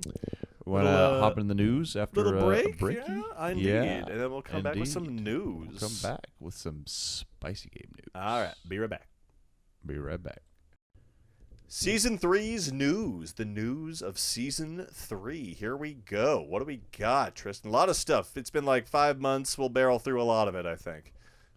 Yeah, I mean, I think, you know, we should probably touch on the Switch too. That's a thing. That's such a thing. Deal. There's two of them now. They're multiplying. Yeah, well, oh my God. It's one more than the previous Switch. good God, what are we gonna do? It looks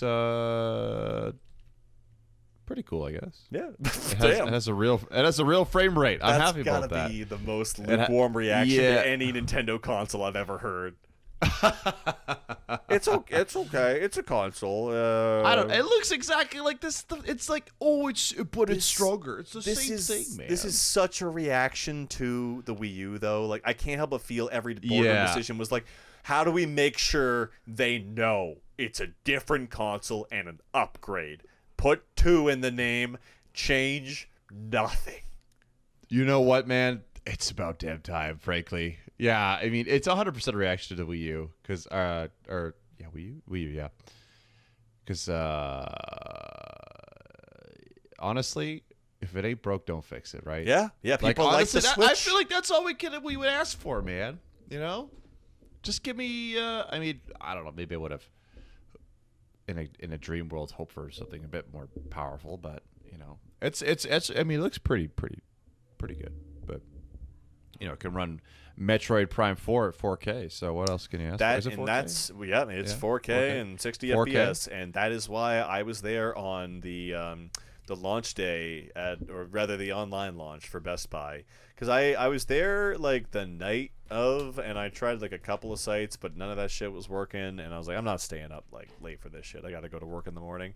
But then like Best Buy Canada was kind enough to launch theirs at like noon on the day of, so I was able to kind of just like, I was at work casually, I was on my lunch break, and I went over and checked it out, and there were like easily a 15 to 20 minute period where they were just totally available, and I managed to secure the bag. So bag was secured. We're going to be getting a Switch 2 on launch day. Going to play some Mario Kart and some Donkey Kong, but I bought that shit so I can play Metroid Prime 4 at 4K. Know it. Oh God, that's why we are here. It's honestly worth it. I'm an unfortunate fellow. I'm probably gonna be in line for quite a while, honestly. I think it's gonna be tough. Impossible. Yeah. Impossible. Did you sign up for the Nintendo PlayStation 5 scalping situation again? You signed up for the Nintendo like the we'll let you know if we have one kind of thing from Nintendo, right? Did you sign up for that? I didn't actually. Oh, well, shit. I didn't. So yeah, I'm Good probably luck. like, good luck. Good luck. I know. I'm not in a rush. Well, and that's the other contentious thing. It's pretty expensive. It is an incredibly pricey device. It's pretty expensive, man. I mean, like, what is it? 600 Canadian? I think it's more than that. I think it cost me 800 total with Mario Kart. You can get a freaking Steam Deck, and I'm feeling a little burned in that regard there. Is that right? I mean, it's like it's going to be a very functionally similar device, and I'm playing lots of great stuff on my deck that I wouldn't be able to play on Switch 2. The biggest thing about Switch 2 is I'm going to be able to play a lot of those Nintendo exclusive platform games that I wasn't able to play previously at a reasonable frame rate. So I've got like Astral Chain, oh baby, playing that at a good frame rate. I'm very excited for that. Didn't finish Tears of the Kingdom, get to polish that off. Finally get to replay Odyssey. Like there's a bunch of stuff that's just like, man, I haven't played the new Xenoblade Chronicles game X, because I'm like, that's probably going to run way better on Switch 2. So sure enough, I think that's kind of the most appealing feature to me. Not a huge selling point from a company that has prided itself on gimmicks and innovation over the years, to just be like, well, it'll run the games that I already own but better. But that's where we're kind of at. We're plateauing, and without a radical redesign or overhaul, like, what do you do other than just say it's like the Switch but 2? It's Switch, but 2. I hope they put that in the marketing. Yeah. Now you have a mouse. Like that's the ad. Yeah, you have a mouse, which is kind of cool. And it sounds like it's really responsive. Yeah. Looks like the swapping between the normal controls and the mouse controls for Metroid Prime 4 is seamless, and I'm like, that looks great. So that's very exciting. Beyond that, though. Yeah, they got me with 4. They're always going to get you with the software, man. Yeah, that's it. That's There'll be really a new Zelda. There will be a new Zelda. I hope it's a traditional one, but anyways, that's a whole other thing. I don't know. It looks. Honestly, though, when the Switch 2 was revealed, it did. I have to admit, I was like, that's it. Although, the releases, the Bloodborne 2. That is Yeah. So we were that actually whole direct where we saw together was and with our lovely friend incredible. Kelly Jelly, who's been on the podcast. He was joining us, and we were all tuning into this stuff as it was coming out. And that was not what I expected when I woke up that morning. Was Bloodborne 2 is a Switch 2 exclusive? Yeah. And here we are. Here we are. We've waited a long time for this day, and I didn't think it happened like this. But man, you and I were there for it together, and I'm so glad we got to experience that. That being said, we're also in this weird era from Software where they're like downsizing, right? Like they've done the biggest thing they possibly can with their medium in Elden Ring. Now we're doing weird offshoots and smaller scale projects, right? So I'm kind of more intrigued in this because Elden Ring got a little too big for its britches, in my opinion, and it didn't click for me as much. But the smaller, more focused, like, directed and narrow in scope games, those are kind of the ones that I enjoy more, like Bloodborne. So, this is PvEVP. We'll see what that actually entails. But the Duskbloods. I mean, the freaking art style looks on point as always, but amazing. apparently it's like it is some sort of PvE game, which in perhaps kind of like Night Rain. So I don't know. Well, it's a wait and see thing. It definitely did temper the hype for me. That's for sure. Yes, but that being said, whatever those guys do is usually pretty golden. So I mean, of course, if we're just even embracing a semblance of that aesthetic, because this is a classic, like, well, fuck you, if you won't do it, we'll do it ourselves kind of scenario. Like, if Sony won't release Bloodborne 2, Nintendo, hey, listen up, we got something for you. Right? Like, so we'll see what they actually do with it. But I am excited. I think it'll be cool. And then I feel like there were one or two other things that kind of caught our eye from that announcement trailer. Like, obviously, Donkey Kong, I think, is sort of a big system seller. It's like the one that's sort of pushing the technology the furthest with the destructible environments. Mario Kart looks great. Taking the thing off-road is cool, and I'm going to be playing that day one because I've always been a big fan. But I have yet to... I have concerns about that game. I'm worried that it's going to be a lot of straight roads in the track design that the game... I think what a lot of us know Mario Kart for is falling off tracks and Rainbow Road.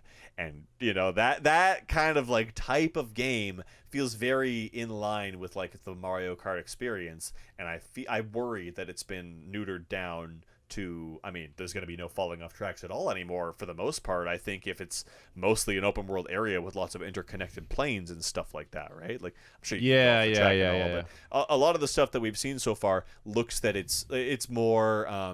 straight lines and not as intense curves or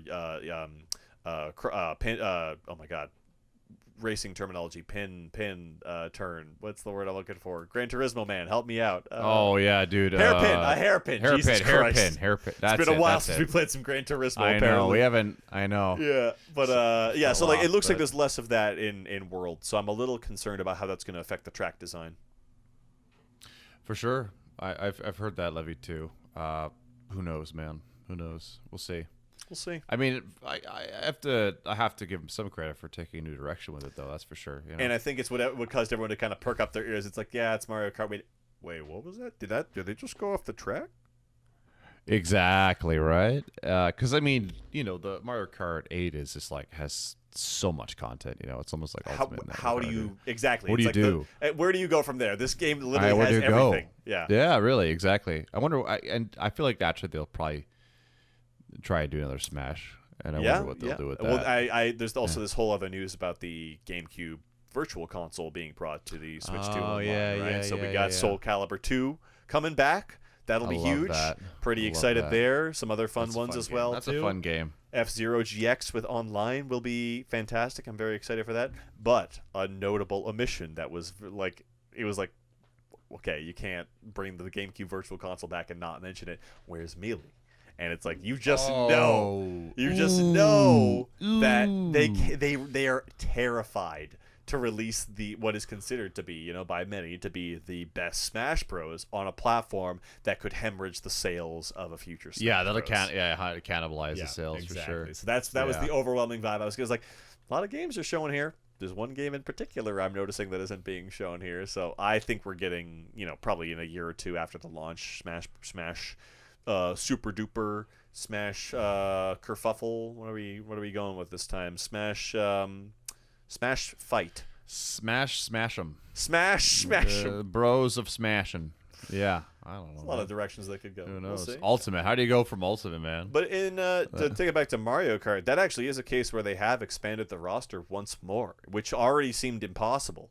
But it looks like they've taken things down in other regards. Like, it looks like the kart customization has taken, I don't want to say a hit, but it looks like they've cut back on the amount of customization between the vehicles. It looks like there's more set vehicles. But that being said, now the customization is in your characters by exploring the open world. You get these various pickups. Those pickups lead to new outfits, which are themed based on the area. So, you're in a vaguely Mexican-themed place. You might get yourself a little poncho, like that kind of thing, which is very cute. I think that's very, you stop by a fast food joint, you get yourself a little burger, right? That kind of stuff. The burger gives you like a more casual touristy Mario, right? So that'll be cool. Like, that gives you some incentive to kind of explore the open world. But I feel like I have yet to see sort of like the core, like, this is why I'm gonna be journeying around in the open world with my buddies just to have fun, right? Like, this is why I'm gonna be doing it. But maybe it is just for the sake of, like, idling in Limsa Laminsa with your buddies in 14, right? Like, you're just doing it for the love of the game and spending time with your pals, right? Maybe that's all it is. Yeah, I couldn't. To be honest, I couldn't quite get it either. I'm like, what's the? What are we doing out there? What's the point? Yeah, like, that's cool. I can go off road, but why would I want to? Why? Yeah, I saw them demonstrating that. I'm like, but why? The incentive seems to be collectibles and customization options. Okay. All right. Yeah. All right. That's something. We'll see. Yeah. Okay. But Donkey Kong, though. Donkey Kong looked great. Donkey Kong looks great. His design is getting torn apart by weirdos. I like it. I love it. I think it's very great. expressive and fun. I think they got a good thing going there. So I'm excited to see what they do there. The destruction looks fun. There have been some leaks about who our mysterious rock companion character is that I won't spoil, but it's like, if that is the case, then I'm like intrigued by what a Donkey Kong story has to offer, which I'm like, okay, I've never thought I'd say that out loud, but we're there where I want to, like, tell me the elaborate story of this Donkey Kong tale. And they've got a lot to work with, some cool characters that they showed off that are original to this game. We got, like, old characters they can bring out there. We got a lot of stuff we could do here with our guy, Well, you love Donkey Kong. It's funny. Excited. I was talking to a friend, and he was like, really hoping for Donkey Kong. Well, more like a tropical freeze sort of thing, like a country. I get that. But I mean, we got Returns, we got Tropical Freeze. Like, there are 3 Donkey Kong Country games. There's 5 Donkey Kong Country games that are quality. Like, let's have a cool Donkey Kong 64 spiritual successor that is a 3D thing that feels a little more like. I think that as far as kicking off the Switch 2, having another 2D platformer in the name of Donkey Kong would not feel as impactful as, like, okay, we've never gotten another 3D Donkey Kong since 64. This feels a lot more fresh to me personally. I agree. I think this is definitely the good choice for sure. It's the right way to go. Be cool. No question. I think it'll be fun. I'm keen on this one. Yeah, and then anything other big Switch 2 stuff? Like, I feel like those were kind of the main ones. I don't remember. Yeah, like a lot. I'm honestly mostly excited to play a lot of my Switch 1 library on the Switch 2, which is maybe not the best thing to say about your new console, but here we are.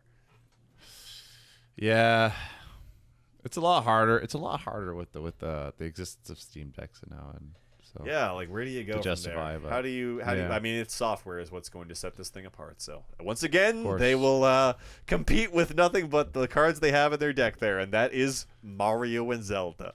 They just keep winning with the strength of their IPs. It's true. It's truly remarkable. It's like it's such a case of like that Mario Party gif where, like, it's like all the other people are on top of the balls and they all roll off themselves, and it's like Microsoft, Sony, they all just like fall off the side of the cliff, and Nintendo just doesn't move on the ball and wins by doing nothing. Like, every time they do this, and it's just like, all right, I guess. Somehow it still works. I'm excited. That being said, that is going to be a packed release day because we got Elena coming on June 5th as well, too. So I'm going to have to be torn between playing Mario Kart World and Elena. So you've seen some of the stuff, eh? For Elena? Yeah. Elena? A little, yeah, some of it. I've seen a bit. Not didn't get into the weeds or anything. She can heal. Wow. She can heal. It looks She like can they tempered heal. it. They took it pretty. It's pretty reasonable. Yeah, I don't know to the degree though. It's like a level 2. It's a level 2, so the gameplay video kind of broke it down there. So it's a thing where essentially you can either let the level 2 execute entirely for full damage, or you can do a level 2 and cut it off halfway, so it does less damage, but you get maybe a sixth of your HP back. So it's not a ton. Not a lot. But it's enough that it might win you one more interaction if they're not blowing resources. So It is something. But I mean, after that super dominated Street Fighter 4 for years, I think it's only reasonable that they kind of take it down a notch and make it useful but not broken. So I think that looks great. Beyond that, though, like, she's got a lot of crazy shit, man. Stance for stance for stance, for, like, just tons of, like, I don't know if I'm going to be able to keep up with all this stuff. But visually, though, they nailed it. The capoeira, slick. like, oh yeah, I am not big on the new hairstyle, that's for sure. The classic costume is definitely going to be the one that I'm playing. But like, in motion, she just looks amazing. Like, all of her supers, the animations, like, it's just they did a great job. You can tell the fucking budget for these Street Fighter 6 characters is just astronomical. It feels like. yeah. Oh, they're putting the work in and love. Yeah, and they do a good job. Honestly, all the characters that have come out, I think I've been pretty happy about. They all feel really good, and she looks cool. And I like. I don't know. I heard some music that I don't know if it's her theme or not. But Beats in my head. The trailer. Right? Beats in my heart is the new one. So it's a remix of her old theme. Awesome. Yeah. Beats in my head is the old one, and Beats in my heart is the new one. Ooh, It's pretty great. And it incorporates the Third Strike sample. The beats in my head. They've got that in there now as sort of the main hook. It is great. So the music's great. Stylistically, she looks great. I'm pretty excited to have a little taste of Third Strike back in there. And then we got some crazy new gameplay changes happening for the game in general. I don't know if you saw, but to alleviate some of the throw looping problem, they are giving you resources now to tech a throw. So incentivizing, yes, you get drive back. You get drive gauge back for teching throws now. Not a ton, but enough that it's a pretty decent incentive. You get a full bar back. I think it's a full bar, good. yeah. And I think do you get a little super as well? You get super. Yeah, you get not a lot of super, but you get a little bit. Yeah. So in cases where you might not otherwise have been incentivized to do a throw tech, now it's kind of like, all right, maybe you throw one out there where you wouldn't have otherwise, because not only you still run the risk of getting shimmied or blown up, but if you get it, you get some resources back. So that'll hopefully alleviate that problem. I think they also changed perfect parries too. They changed it where I don't know if they went through with it exactly. So this you might take with a grain of salt, but I think they made it where for you to get like the time freeze perfect parry. You need to like hold back. You need to be like. If it's like a low move, you have to be holding crouch. You have to crouch and perfect parry at the same time. So we're inching closer and closer to playing Third Strike again. Yeah, we're almost there. It's basically like we've added the directional input back to the parry. Which is crazy. We're getting there. Different. Yeah. So that's going to completely change the face of the game, I think, right? That's now very different. Otherwise, it's just your standard parry, very easy to punish. If you want that crazy slowdown, you got to be doing the input and getting more of a City of the Wolves-esque read, right? It feels like. Yeah, exactly. You have to time it right. Yeah. So that is very exciting. You can't just like spam the button. Exactly, yeah. Which has in the very first season, I think was a huge problem when parrying was as good as it was. They've toned it down now, and I think they're trying to get it into a sweet spot where it doesn't feel like worthless, but it's got function as well too.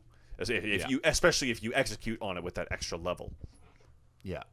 So that's exciting. I'm very, very hyped for that. Street Fighter 6 getting that, and then I don't know if you remember, but last time we got who was the character before Bison? The last character of season 1. Oh God, who was it? Was it Aki?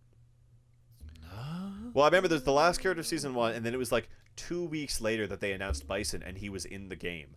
So it was like almost no turnover at all. So we might very well see Elena on June 5th, and then July, right? We could easily have the next season launching, because Elena's the last character for season 2, I believe. Well, you think so, eh? Yeah. They're gonna hop into S3 that quick. I mean, I genuinely think it was no more than a month of a turnover between Bison and the previous character, because they announced it. They finished the season. They announced the next season pass immediately, and then he launched with the season pass. So it was like no turnover. Akuma, I think was the Akuma, last that's one. right, exactly. It was Akuma. Then like a month later, they did Bison. Yeah. So I think we're gonna I have mean, some. That'd be exciting. That'd be exciting to get like a whole new roster announced. That'd be fun. Pretty much, yeah. And that being said, we've seen leaks about who the next roster is. I don't know if you've heard about that.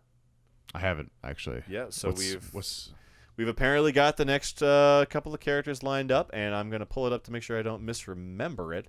But I believe it's 3 bangers and then 1 dud. So spoilers for the next season of, I mean, this is all taken with a grain of salt, but it's leaks. It was leaked by the guy who did leak the previous seasons of DLC, and he did leak them accurately before as well too. So this one was, I believe, Sagat was one of the main characters, which is big dub. That's great. We love nice. Sagat. Sea Viper. We love Sea Viper. Ooh, we love Sea Viper. Sea Viper feels like why don't we have her in there already? Yeah, really. Unfortunately, one of the characters is Ingrid, who everyone fucking hates. Very niche character, only in a couple of games. I believe she debuts in the Alpha series, I think. And then I'm blanking on the last character right now. I'm pulling it up. I have never seen this character. Yeah, she's super niche and everyone hates her. She's despised largely. Okay. Yeah, just getting that last one. But, like, yeah, I don't know. Like, Sagat and Sea Viper are great. Oh, and then Alex? Alex was the last one. Alex. So, I mean, it's a pretty mixed bag there. Like, everyone likes Alex from Third Strike. He's always great. And, I mean, Alpha as well, too. Like, you know, he's a fantastic character in general. So, I'm cool with Alex, cool with Sagat, cool with Sea Viper. Ingrid, that's kind of that's a bleh. That's a weird one. Yeah. That's a weird choice. I know, and we were still missing a lot of like fan favorites that are like, why haven't we done that yet? You know. So anyway, we'll see what happens. Should happen relatively quickly after we get Elena on June 5th, so that'll be exciting. Sea Viper's spicy. Yeah, Hell that would be great. That's, and that's cool. I think she's going to work really well in the 6 systems. I'm very excited to see her visual redesign as well. Yeah. too. Oh man, I think she would just be so cool in 6. Actually. Yeah. Yeah. So that'll yeah, come. I up would soon. love to, and yeah. I really wonder what they'll do with her. I know. Redesign. So I'm fingers crossed for her and Sagat as well too. He's also like turned over a new leaf story wise. So I'm like curious if they'll do like good guy Sagat. That might be kind of fun to see, you know. So that'd be fun. He had a pretty sick design in 5, but yeah, he's like a total goody two shoes now. He's turned over a new leaf. Wow. Yeah. All right then. So that'll be fun. Scott's a classic. Yeah. And yeah, so I mean, I've never been a big Alex guy, but for those people who are into that, that's great. You know, more power to you. Cool. That's cool. Yeah. I'm excited for Sea Viper. And then a lot of like, I mean, we got EVO Japan happened. Combobreaker's happening like right now, but I don't think there'll be as many announcements for that. But not too much happened. We saw some Guilty Gear stuff at EVO. And I guess that is the other larger story with Guilty Gear. I've been playing a bit of Guilty Gear. I didn't get too much in the games I've played because I've fallen off since they were maliciously attacked by hackers. Really? I did not hear about that. Yeah. Oh, what's yeah. up? So the entirety of Guilty Gear Strive source code leaked. Apparently, someone literally broke into the ArcSys office and like stole a laptop or a USB stick. And essentially, the entire source code being leaked means that people can entirely just break open the game, see everything that's going on inside, see the upcoming characters, including the ones from this season and beyond. So they leaked the next season of DLC characters. It also means that the game is compromised cheat-wise as far as like playing online with other PC players. There is a very good chance that someone could you could hop into someone. Essentially, if you have access to this source code, which is now publicly available, you can boot up the game in Unreal Engine without even paying for it and just run it in Unreal Engine. So they've just completely broken open Guilty Gear. The game is compromised, and it's really kind of in trouble now because they had that ranked system that was coming out, that was all planned. And God knows if that's even going to happen now, right? Like, they've probably got so many fires to put out before they even think about launching a ranked system in an environment where their entire integrity of their game is compromised by hackers. Like, I would not want to be them right now, man. So the next character, this happens. I know, and like Unica got leaked, Lucy got leaked, the next season got leaked, and it's like, damn, dude, it's definitely hurt my enthusiasm for Guilty Gear, which up until the release of City of the Wolves, with like Tekken going the way of the dodo and Street Fighter 6 putting out no content, Guilty Gear was kind of my go-to fighting game. And now it's like I've still play it pretty frequently, loving Venom. He's probably my favorite character in the whole roster. But besides that, like, it's just I don't even feel incentivized to play anymore because it's like, well, are they even going to introduce the ranked mode anymore? I've already seen a lot of the stuff for Lucy and Unica. I know the next season of DLC, and it's not like characters I'm particularly excited about. And it's like, damn, that's all it took to kind of take the wind out of its sails when Guilty Gear was kind of the last bastion of fighting game that hadn't been fucked up by something or other, So it's like not looking good for them, man. Times are tough. Oh, we got a City of the Wolves, man. Yeah, they're carrying the weight of the FGC right now. Straight up. And it's like not even Guilty Gear's fault. Like, they just got compromised. That's rough, man. They were doing That's everything tough. right. Like, they had a good release date cadence of DLC. All of their quality was top notch. The music was just my go-to work and driving around playlist. Like, I love Guilty Gear. I think it's a great game. But to see it like in this state, it's like, how do we come back from this, man? Yeah, man. I mean, is it the cheating? The cheating thing is definitely that's a killer, man. That's gonna hurt. I hope it's enthusiasm just a lot. on PC because I'm on console, so Yeah. I hope that it could kind of be separated to that. But I mean, I have friends that play on PC, and now they just can't play ranked anymore. I know. Yeah, just completely. Yeah, totals the integrity of it for sure. So times. I don't even. How do you come back from that though? I know. Like, I don't know. The next DLC characters look fantastic. Like Unica, I watched a little bit of the anime, the Guilty Gear Dual something like that. Not good. It's essentially a very long promo for Unica, the new character. So pretty rough. I was like, this is like not it. Some fun story beats, but generally quite bad animation and just like a lot of like, I will fight for my friends because fighting is the right thing to do and people die when they are killed. Like that kind of just like, oh my fucking God, shut up. Because it follows the next generation of Guilty Gear characters who are all the least interesting characters in Guilty Gear. Like, we like Saul Bad Guy and Kai and like the original generation. And since we've sort of gone so many games in now and so many like the previous gen, the old guard of Guilty Gear is either literally dead, like a lot of characters from the previous iterations are not in the game anymore because they're dead, or they've just been replaced with new functions that are like similar, right? And all of those characters, like Sin and them, are just infinitely less interesting generic shonen protagonists. And I just like them way less. So this anime was not doing it for me, and it became very clear that this was just a 2-hour advertisement for Unica and her upcoming DLC. And I was like, this is crazy. Like, can't believe it. Yeah. I mean, ultimately that kind of media is it's ultimately it's an ad, but yeah, to be shameless like that is pretty rough. What's up? All good. Okay. All's good. All's good. All right. And then what else is going on? I mean, we had State of Play a while back. You and I had a brief coverage on it just amongst the two of us there. There were a few highlights, but nothing too crazy. Like a couple, what kind of really stuck out at us there? We had... I mean, the biggest thing that I remember was the new Returnal game that I'm very excited for. That looks great as well too. That's hot. Yeah, that's hot. Onimusha got a new. So we got a look at the new Onimusha. There was some good stuff there at that State of Play there. So it's definitely some stuff that kept us excited. But I remember that was the biggest thing. It was like, God, I sure do love Returnal, and they're giving us more of that. So damn, I want to play Returnal right now. I know, Returnal's love that so shit. good. But yeah, nothing else too crazy at State of Play. That was a while back now, so I won't get too hung up on it. But there have been some juicy announcements to keep us engaged, and then things are pretty bad at Bungie, eh? So you've been telling me. Yeah. I did hear about the plagiarism. Yeah. One of many such cases. Stealing art. This is the fourth time they've been caught. God knows how many times they've done it. The fourth time they've been caught. Yeah, oh yeah, it's happened in Destiny. It is not a good look. And it's always some former employee that was responsible. Never anyone who's still at the company, conveniently. It's always a former employee who no longer works here. So no one here is... We can't hold anyone here responsible.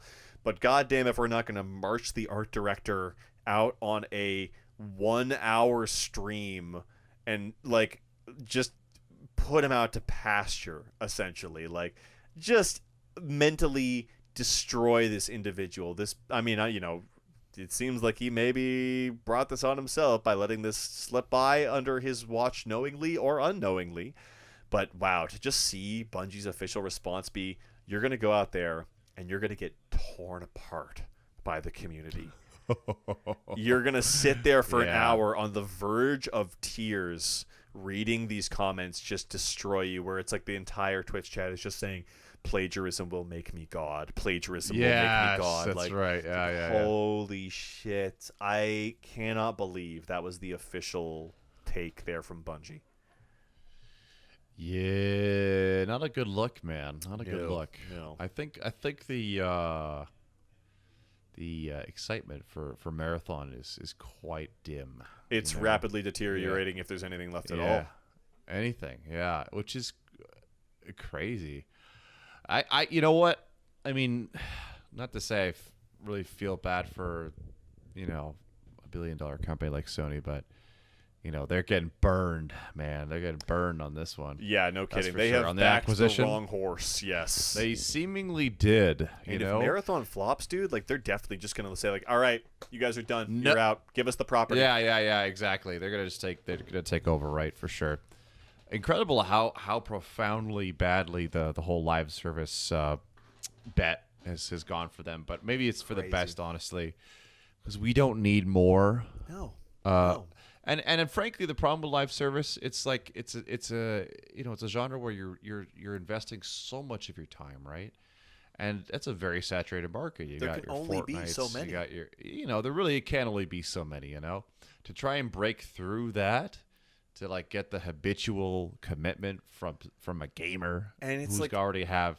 It's such a big bet. And that's it's what Marathon crazy. is banking on. It's like, oh yeah, they're already advertising like seasonal resets, and I'm like, are you serious? You're telling me that everything that I work towards over the course of a season, every 3 months or whatever, is just going to get a hard reset? What am I playing this for? There's no semblance of progression outside of the, natural acquisition of skill. But then I hear that you're getting in one team fight every game, maybe, and the rest is you fighting the bots. And I'm like, what is this game, nuts. dude? This is crazy. No way. Who is this appealing to? Because it's not Destiny fans. Like, we frankly like PvE more than anything, right? And then I don't know, extraction shooter fans haven't seemed swayed by it either. So I just don't know who this is for. I don't know, man. Yeah. It is a curious thing, eh? And it's like, because I think a lot of people would probably say that the art style, was like one of the most appealing sort of like, hey, you know what, everything else is rough, but at least the art's good. Style. But the art's style good. Is pretty good. And to find out that quite a fair bit of it could have been nicked. No. Bro, come on, it's the whole thing. You think the whole thing? Have you seen that artist's portfolio? I haven't seen the whole thing. I've seen whole color palette, the minimalist design, the Swiss font, man. Like holy everything. Shit, I have to look this. It is everything. It's brutal. No, and the artist Anti-Real. It's just like, yeah, I'm just tired of having this fight, like they just, because this is apparently like one of many instances of people stealing her art. And it's like man, she's not big enough to fight it and like, get in this whole thing. But sure enough, she's gone viral. So I hope that she gets some, recompense for it in some capacity, if not a huge payout from Bungie at the very minimum. Like, she should be getting like a full job off. Like, she should get like a full ride from Bungie, realistically. Yeah. It's crazy. Wow. Wait, I gotta. It's the whole aesthetic is just ripped. The color palettes, the like the design of sort of the minimalist symbology plus fonts and text, like it's like everything about it is just ripped right from her portfolio. Ripped. Yeah, it's brutal, dude. So the one last kind of saving grace of Marathon, its art style, is now just completely in the water. And sure enough, they've diverted all these resources from Destiny to go and make Marathon happen, and everyone's looking over at Marathon saying, can we just not do this and cancel the whole thing and put all these resources back into making Destiny the game that it should be? Because you ain't lying, man. Oh, dude, it's uncanny. You ain't lying. The whole color palette is identical. The design language is identical. Yeah, 100%. And did you hear that she actually slipped in a loss references, like the old Control-Alt-Delete comic?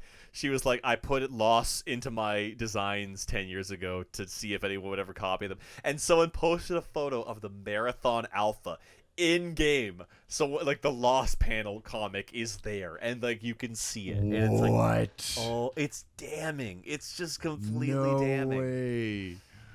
So no way, man. And then like to have the Marathon beta or the alpha run alongside this Arc Raiders beta as well too, which was apparently just much more favorably viewed in comparison. Like, I don't know what the hell is gonna happen with this game, dude, but they can't let it launch like this. Damn, I'm looking at that meme now.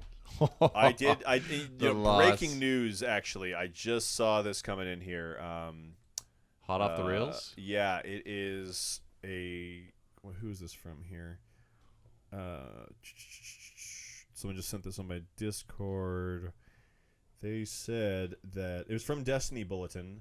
So this is from the game post. They said that Marathon delay is likely as Sony has reportedly canceled all paid marketing plans for the game. This was as today, like 5 or 6 hours ago. Yeah, so things are in dire straits, I think. No way. Yeah. That's insane. And then, I don't know if you heard anything on the Destiny front, but they announced their next year of content. They showed a pretty lengthy live stream of the next immediate expansion, which looks to be of a moderate to small size. It looks like more Destiny, more a couple new enemy types. There's a new mechanic where you turn into a morph ball, so they're really trying to do like Metroidvania. They claimed Metroidvania, and then they were like, a little no, on the guys, nose. We weren't joking. Like, literally, here's the Metroid Prime morph ball, but you can use it in combat now. You turn into like a little lightning spark, essentially. But yeah, it looks like it's going to be more of an open-ended thing for this first expansion. And then they were like, but actually, we know shit's bad right now, and we know we didn't just show you a lot there. So in order to keep hope going for this franchise for another year at the very minimum, here's the Star Wars expansion. So after the Far Edge of Fate, which is this next one in like a month or two or whatever, we're getting Renegades with its Star Wars font, and sure enough, in the trailer, you're hearing the Star Wars alarm blaring, and a dude shows a DL-44 blaster, and then they have the hero shot of all the Guardians, and one of them pops a lightsaber. And that is the hope they are selling this franchise on. Like, that's hilarious. Hey, you guys like Star Wars, right? Like, we like Star Wars too. And then they show sort of a big, vast Tatooine-looking planet which looks like, it's gonna be your main destination. And it's like, damn, dude, they're desperate. Let's absolutely destroy the design, the art language of this entire series. Exactly, and that's all I could think of, because you know what? If you pre-order the year right now, you get to play as Darth Vader. I'm not kidding. Jesus Christ! I'm not kidding. So things are so grim. Any visual integrity that Destiny maintained is gone. It's out. Things are so grim. Yeah. Those are tough. I don't. Who would? I mean, okay. I think maybe as like a brief novelty that might be fun, but it's like immediately like, as the novelty wears off like after 10 seconds, and then it just becomes awful. It feels so cheap and like it's insanely desperate, cheap. and it's like Who it's just wants reeking this? of desperation. Who really wants this? Because it's like, honestly? God forbid, Destiny take these clear. We Star don't Wars have any inspiration. new ideas, so We let's don't- just we- let's what just are we gonna ham do? fist some Yeah. other property in here and hope that we get some goodwill out of We it. are out Maybe of some chump. ideas. We are have out. absolutely nothing left. Like crazy. We are out. We're bone dry. What's at the bottom of the barrel? That is absolutely like the lowest fucking, that's like, Yeah. there's nothing left. There's nothing left, That's tough. That's tough. So it's a tough time to be anything resembling a Bungie fan. I don't know if you've heard some of these news articles coming out, but now it's saying that, morale at the studio is at an I think the quote was that morale is in free fall, and that vibes are at an all-time low. It seems like it's just miserable. Like every day there's a new story coming out that's like, oh yeah, the HR department took a huge payout to avoid like bringing forth any issues, and it's like, holy shit, how far down does the corruption go? How far up does the corruption go? Because everything they're implying says that it's the suits and the higher management that has just completely been, I think they were described as humiliating to work with by a former employee. And it's like, dude, they need a full purge. They just need to get like spring-loaded chairs and like have a big goofy red button that like ejects the Yeah. whole upper management out of the building. Right, Like, you just Sony's coming in there and they're knocking on doors. Well, to have that like that last meeting that Sony was there and they were like, yes, we noticed there was a severe lack of accountability from higher management, and it's like, so they know what's happening there. I think things are looking damn dire for Bungie. That's for sure. And then the last thing they said is that like from people's take of the studio, like the developers, they're saying that Marathon needs to be a mega hit. It needs to sell millions to like get things back on track. Possible, man. That's what I'm saying. There's no way. Like, there's they're absolutely no way. An extraction shooter is what you're putting the house on. You're done. You're donezo. Like, I think an extraction shooter to begin with is extremely niche. And another quote was that it was one individual good old boy in management who pitched this idea to be a trend chasing extraction shooter. Yeah, they're like, oh yeah, that's gonna be big. That's gonna be big. Just swear to God, guys, we gotta put all our money on it, put all the chips on it. All the trend chasing, man. I feel like it all just goes back to that Game Awards speech by oh God, what's his name? It's gonna bug me. Baldur's.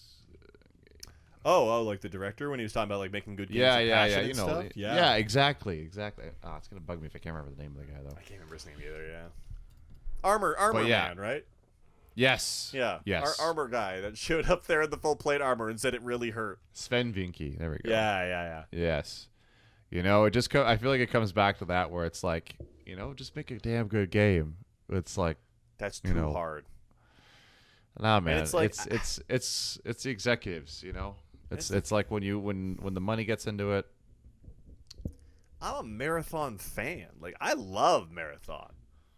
And You this played looks Marathon? like ass. Yeah, I played both of them. You I think played they're Marathon? Great. Yeah. Really? Okay. They're awesome. I'm Alright, a sucker for alright. a good Doom shooter, and I think the story's super cool. AI is trying to escape the heat death of the universe using, your generic sort of security guard soldiers as, pawns in this game that they're playing against the other AI. This fit, the designs are so cool. Like there's a lot of like globetrotting as well too. You're bouncing back and forth from ship to ship. The art of Marathon 2 is something like the loading screens for that game create this atmosphere that is just like untouched to this day. Nothing looks like that game as far as the loading screens and the atmosphere that they the game looks like a fucking boom Doom clone, right? But at the end of the day, like those load screens do a lot to create that sense of ambiance and atmosphere, right? and no music to speak of, which is weird. But I like the series overall, and this has nothing for me that appeals from that. Like, at most, they've vaguely implied that you'll be able to fight the 4 and the Svit on this like 4th map that won't be available at launch, but is going to be actual PvE gameplay on the marathon.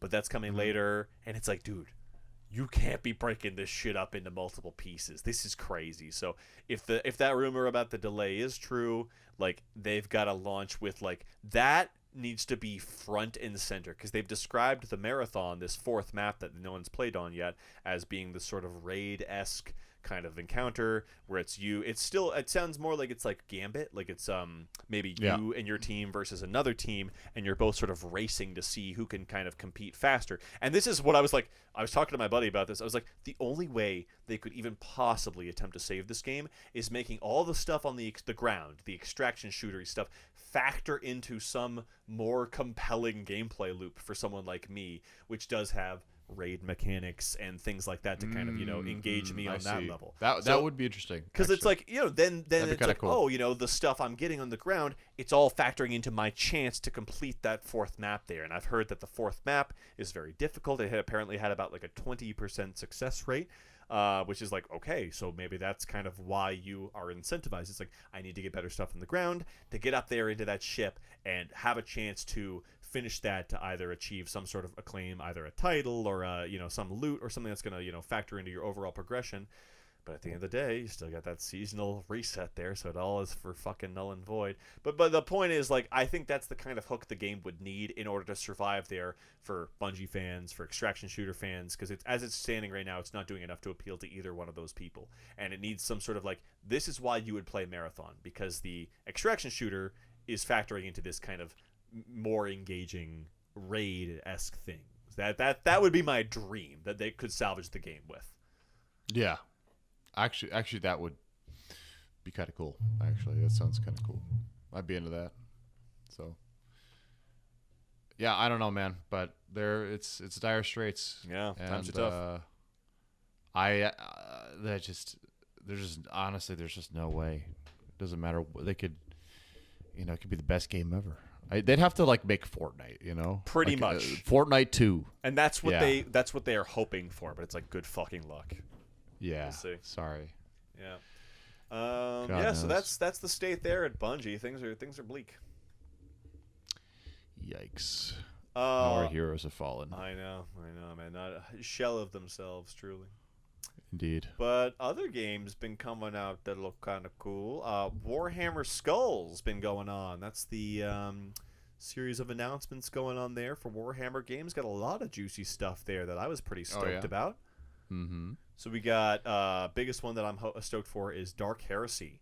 So Owlcat, Pathfinder, Rogue Trader have got their hands on another CRPG here for Warhammer, and we're doing Inquisition, baby. We're Inquisitors this time, so we get to be the Emperor's Secret Service. You get an Inquisitor party member in Rogue Trader, and they're one of the most compelling and interesting characters in the whole game. And now you just get a whole party where you get to be the Inquisition. And I'm like, all right, I'm sold. Like, that's great. That's a great idea. Keep making good CRPGs in the Warhammer world, Owlcat. That's good shit.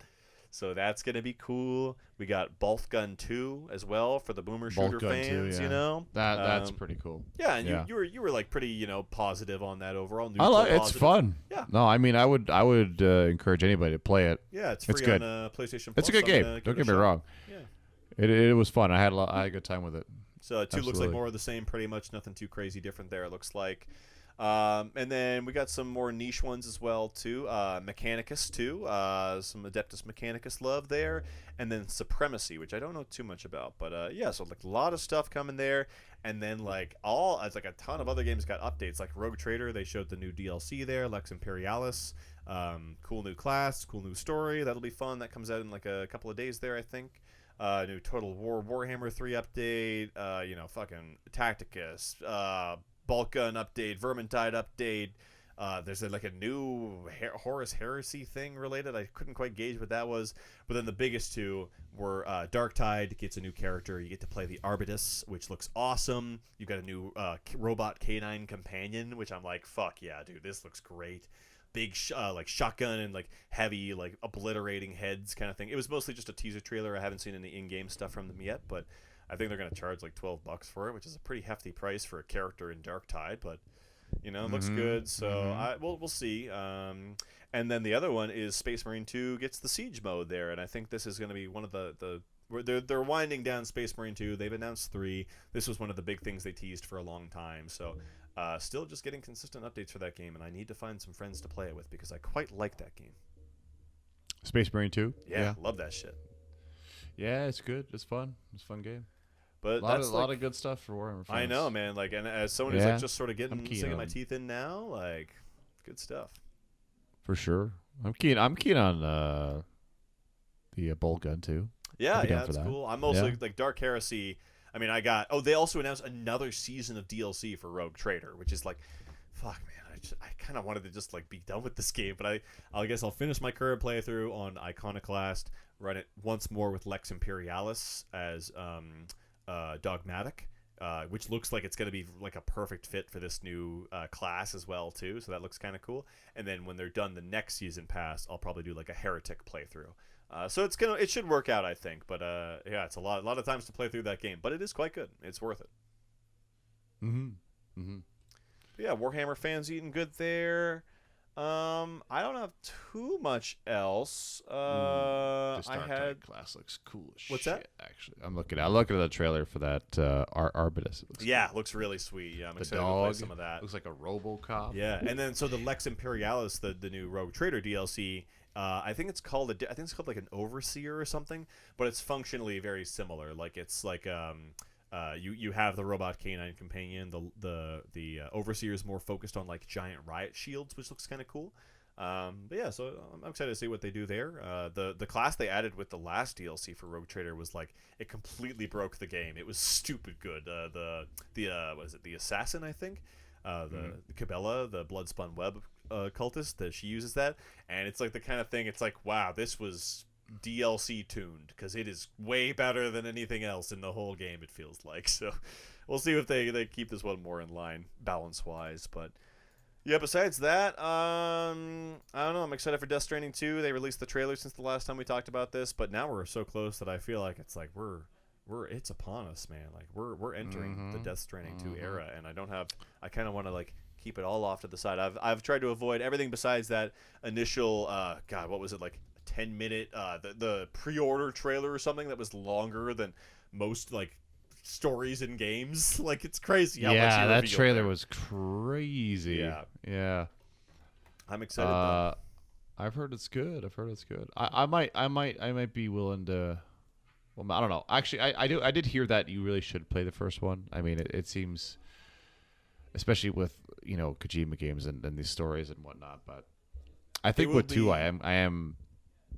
It looks appealing. It would be a lot to jump in. I think it'd be confusing for sure. For sure. Nothing like a YouTube video.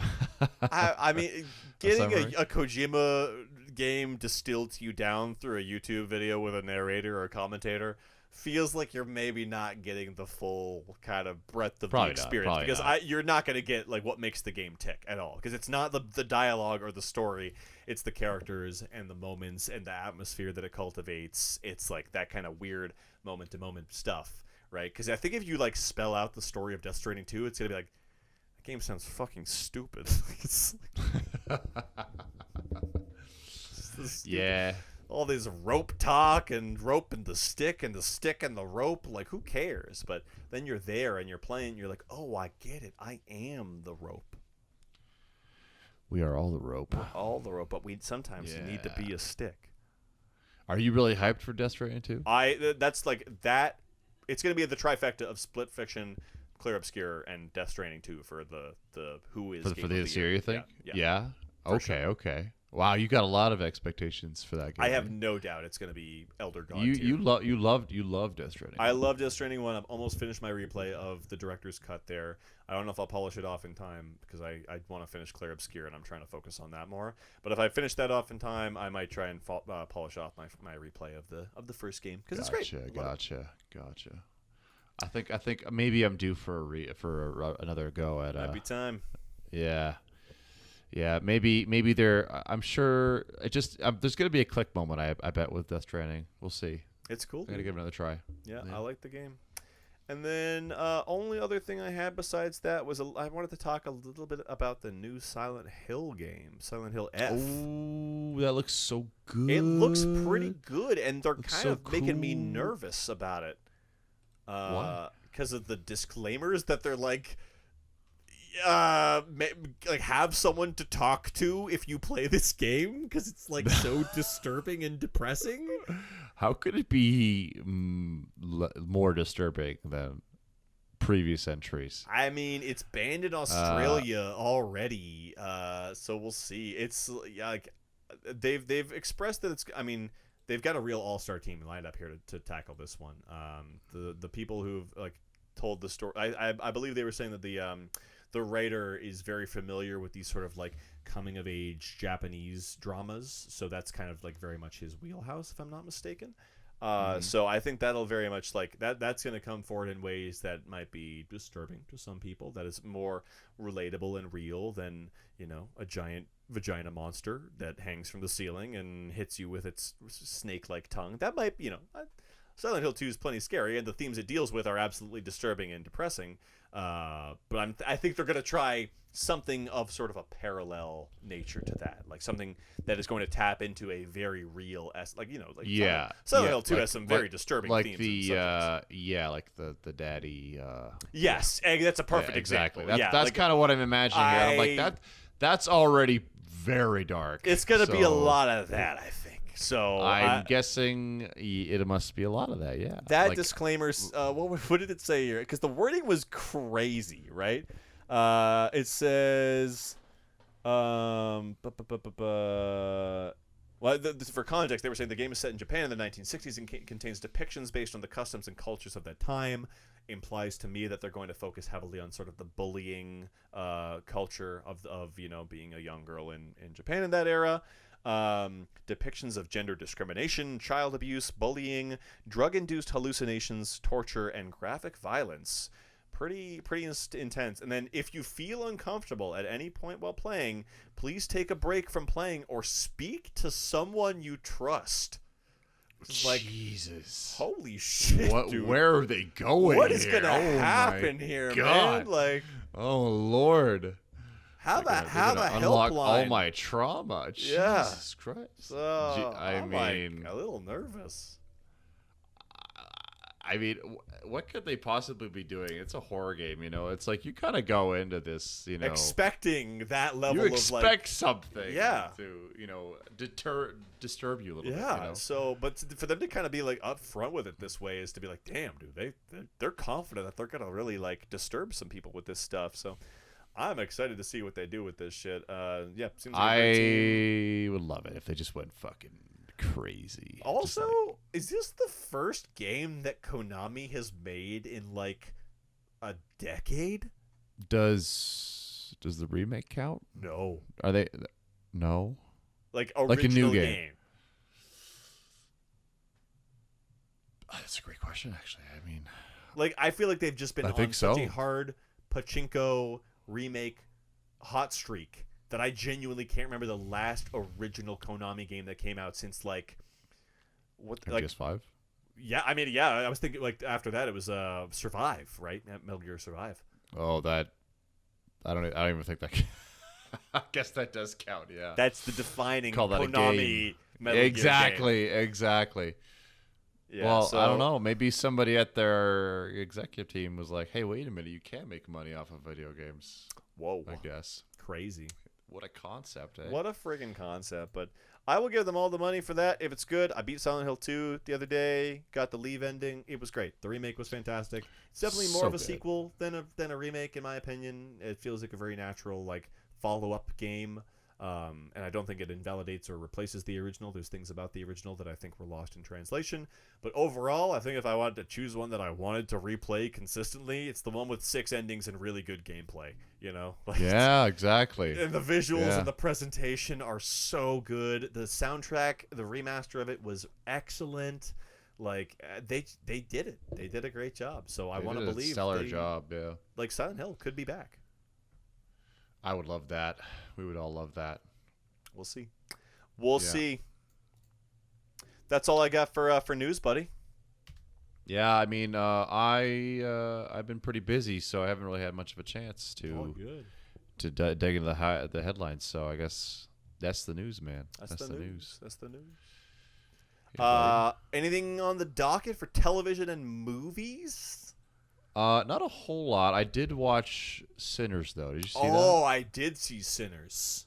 It was a good movie. It was a freaking good movie until the vampires showed up, and then it was like, No, that's the fun part, man. What are you talking about? You didn't like it? I loved the movie overall, but that was a way better movie when it was about like two brothers opening a what do they call it, a something joint. I can't remember. They had a great name. A juke joint. Juke joint. Yeah.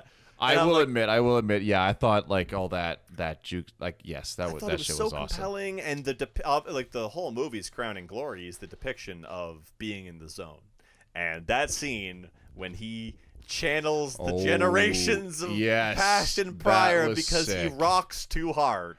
Is like, all right, this is way better than what I signed up for. I thought this was going to be. I thought that vampires. Was insane. That's incredible. That's like some magnum opus shit, dude. That is like that Ryan was Coogler, an insane scene. And it's like a passion project of Ryan Coogler's, cheap budget, been a really good box office run. Started off kind of slow, but really great momentum. I just hope this is a success story for like a really long time to come because it did everything right. Very reasonable budget, and like the vampire stuff was fine and dandy and all. I just really liked everything else besides that leading up to that point, like all the stuff. I think that's fair. I thought it was fun, although I will say I think it's just Dusk Till Dawn. You know. Yeah, 100%. It's the same movie, man. Yeah, very much.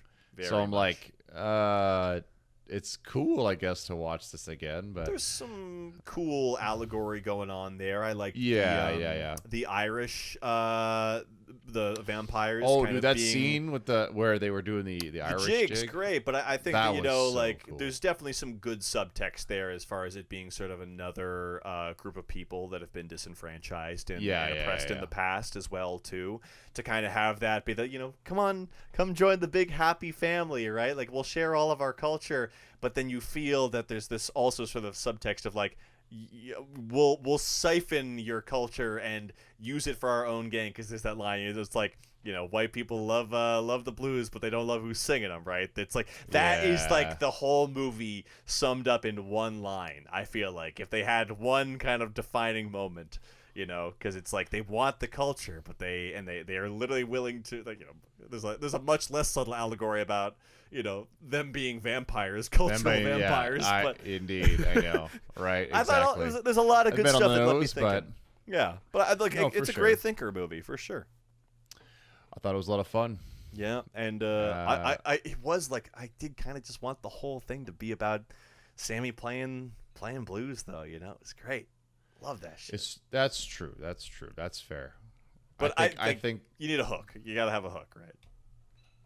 I don't know. I still had fun, but I agree. I mean, I think there might have been a more sophisticated movie if they went that direction, for sure. I think part of it is also like once the vampire stuff starts happening, things get like really, really rushed really fast. Whereas like the rest of the movie is such a slow burn up to that point and like takes its time with every scene and really kind of soaks in the atmosphere. And then the vampires start happening, and we are like, we're go until one specific scene happens, and then it's like all hell is loose, right? So it's just things escalate so rapidly that I felt like they didn't have time to kind of nurture the vampire stuff as much as they did the sort of like the blues music angle of it, which I really enjoyed a lot more. Fair enough. Yeah, I mean, great flick, and I'm excited to see whatever he does next, man. Ryan Coogler's clearly got the goods. Indeed. Yeah, that was a lot of fun. Yeah, good flick, good pick. Glad you saw that. Yeah, it was good. It was a good movie. I saw nice. I just got back from the theater myself early today. Saw Friendship with Tim Robinson. Oh yeah, how was that? It's good. Not sure? as good as I would have hoped or wanted, but it's good. What was it? Not as funny, or not as gut-bustingly funny as I would have thought. A lot of just like, I mean, he's kind of just got the one gag where he crashes out super fucking hard, and they really run that into the ground a couple of times. There's a couple of like good sort of like really discomfort moments in the moment, but I think like thinking back on it, they are really funny, and I think it's like it's a weird comedy in that regard, where I'm actually enjoying it more almost in retrospect than I did in the moment, but I was acutely aware in the moment of how little I was laughing, like, out loud. Like, there were a couple of, like, nervous chuckles and discomforted, like, you know, sensible laughters. It was also, like, a pretty empty theater, so it was tough to get a gauge on, like, the rest of the audience and, like, how much people were enjoying it. I feel like I was laughing the loudest, maybe, but it was also partially because other people were being quiet, so maybe I was, like, overcompensating for their lack of laughter. But, yeah. I like it overall. It starts to kind of go in a direction that implies it might almost be more of a horror movie, and I kind of got almost more excited for that, and then it never really does that. And I got a little bummed, because I think that would have been a better kind of like, that's why this movie exists, because as it stands, it didn't have a punchline or a big finale to kind of be like, that's why we did this concept. It was pretty funny, but there was no kind of like, that's why this movie exists, to have that one joke at the end that ties it all together. And I feel like the alternative angle they could have done was turning it into a bit of a bait and switch horror movie, which I think also would have been really fun. But they didn't quite go in that direction there. But the scoring is like so sinister and creepy and weird and unsettling. Like, it is an A24 movie in how it's shot and edited and the scoring. But beyond that, it is like a long, I think you should leave sketch. So, I don't know. It's okay. I liked it. Is it worth it? I don't know if I'd say recommend it? Would you recommend it? If you like him and you want to see him in theaters, I liked it. But I don't know, like, if you're not like a Tim Robinson fan, maybe wait for it to come to streaming or whatever. Yeah. Okay. Because, I mean, like, yeah, it's also like a pretty short movie. It's like an hour and 40 minutes. So it's like a little on the light side. And I don't know if I'll say I got my money's worth. Like, it's like not a lot happens. It's like one joke kind of runs its course over an hour and 40 for sure. I see. But it was fun. I liked it. And then had a bit of a movie marathon last night. Just watched a couple of Final Destinations with my buddy. We watched 1 to 4, and the first 2 were great.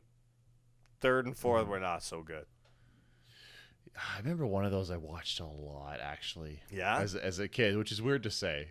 I get that it would be a weird morbid fascination if you saw this early on. Oh yeah.